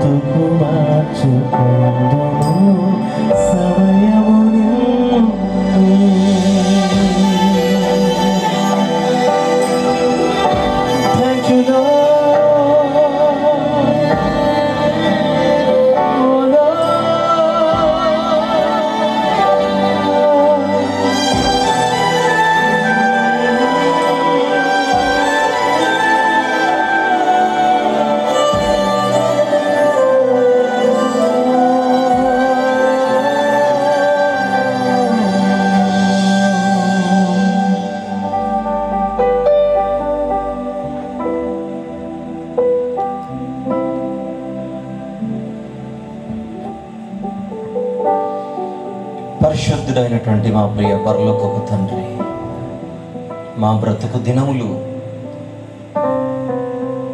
ఎంత చిన్నవో, మా ఆయుష్ ఎంత అల్పమైనదో నాయనా, ఎరిగి జీవించే జ్ఞానాన్ని మాకు అనుగ్రహించండి. భ్రమలో బ్రతికే పరిస్థితి మాకు లేకుండా మమ్మల్ని ఆశీర్వదించండి. మిమ్మల్ని గూర్చినటువంటి అవగాహన లేకయే క్రైస్తవ్యం బలైపోచున్నది అసత్యానికి. తండ్రి, లోనై అటువంటి పరిస్థితిలో మేము బ్రతకకుండా సహాయము చేయమని మీ గ్రంథపు రెక్కల క్రిందికి మమ్మల్ని నడిపించి విశేషముగా అనేక మందికి దీవెనకరంగా మేము నిలబడుటకు సహాయం చేయండి. ఆ ఉద్దేశముతోనే ఎన్నో సంవత్సరాలుగా ఈ నబిపేట ప్రాంతంలో నాయనా మీరు జరిగిస్తున్నటువంటి చక్కని పరిచర్యను బట్టి స్తుతులు చెల్లిస్తూ స్థానిక సంఘ పరిచర్యను దీవించండి ప్రభువా. కాపరి గారిని బలపరుస్తూ దినదినము బలముగా ఈ ప్రాంత ప్రజల కోసం దీవెనకరంగా నిలబెట్టి కొనసాగించుకొని వేడుకొనొచ్చు. సత్యానికి స్తంభముగా ఈ స్థానిక పరిచర్య ఉండులాగున సహాయం చేయండి నాయన. తల్లిగారైన మార్తమ్మ గారి కోసం ప్రార్థన చేస్తూ మీరిస్తున్న ఆత్మీయ ఉజ్జీవమును బట్టి, ఉత్సాహమును బట్టి స్తుతిస్తూ ఉన్నాం. ప్రార్థన జీవితమును బట్టి స్తుతిస్తూ ఉన్నాం. శారీరకంగా మంచి బలము, ఆరోగ్యము, శక్తి అనుగ్రహిస్తూ మీ దాసరాల చుట్టూ మీ కంచెను ఎల్లవేళలా ఉంచమని వేడుకొంచు. తనకిచ్చినటువంటి సంతానమును బట్టి, వారి సంతానమును బట్టి, కుటుంబాలన్నిటి కొరకు ప్రార్థన చేస్తూ ఉన్నాం. వారి మధ్య ఉన్నటువంటి ప్రేమానురాగాలను బట్టి మేము స్తుతిస్తూ ఉన్నాం. ఈ గ్రామంలో ఈ వాక్య పరిచర్య నిరంతరాయంగా, నిర్విరామంగా ప్రభువా ఇదే రీతిన మీ మహిమార్థమై కొనసాగుటకు సహాయం చేయండి. వివిధ ప్రాంతాల నుంచి మీ వాక్యము కోసం, మీ మాటల కోసం ఆశతో వచ్చిన మీ పిల్లలందరూ ఆసక్తిని దీవించమని వేడుకొనొచ్చు తండ్రి. భవిష్యత్తులో జరగబోయే పరిచర్య మరింత మీకు మహిమకరం ఉండులాగున సహాయం చేయండి తండ్రి. ఈ రాత్రి ఈ సభలో పాల్గొన్నటువంటి మీ దాసులందరినీ బట్టి మేము స్తుతిస్తూ వారికి మీరు ఇచ్చినటువంటి పరిచర్యలను దీవించమని వేడుకొనొచ్చు ప్రభువా. మరి మీ పరిచర్యలో, సువార్త పరిచర్యలో మీరిచ్చినటువంటి గాత్రాన్ని వినియోగించుకుంటూ గాత్ర పరిచర్య చేస్తూ స్వార్థ గాయకులుగా నిస్సిజాన్ గారిని మీరు నిలబెట్టినందుకు స్తుతులు చెల్లిస్తున్నారు. వారికి మీరు ఇచ్చినటువంటి తలాంతులు బట్టి స్తుతులు చెల్లిస్తున్నారు.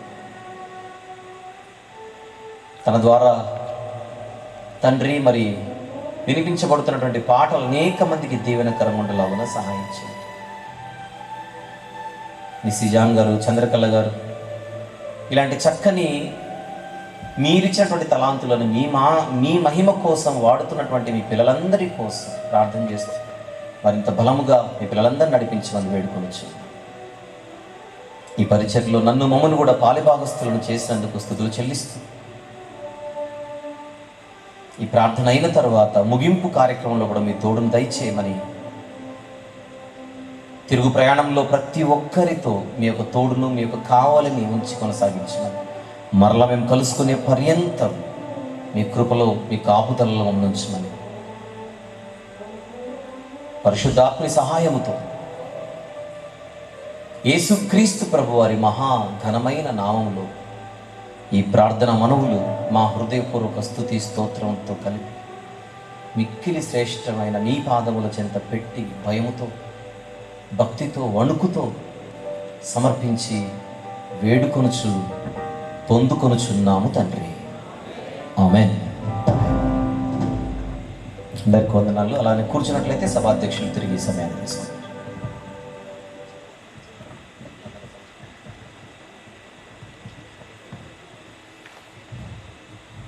ప్రియులారా, ఇప్పటి వరకు విన్న సంగతులు మీరు గ్రహించినట్లయితే మరుగున పడిన గ్రంథపు మాటలు తెరవబడుచున్నాయన్న సంగతి మీకు అర్థమవుతుంది. నిజంగా ఇప్పుడు చెప్పిన మాటలు, విన్న మాటలు మాకు అర్థమయ్యాయి.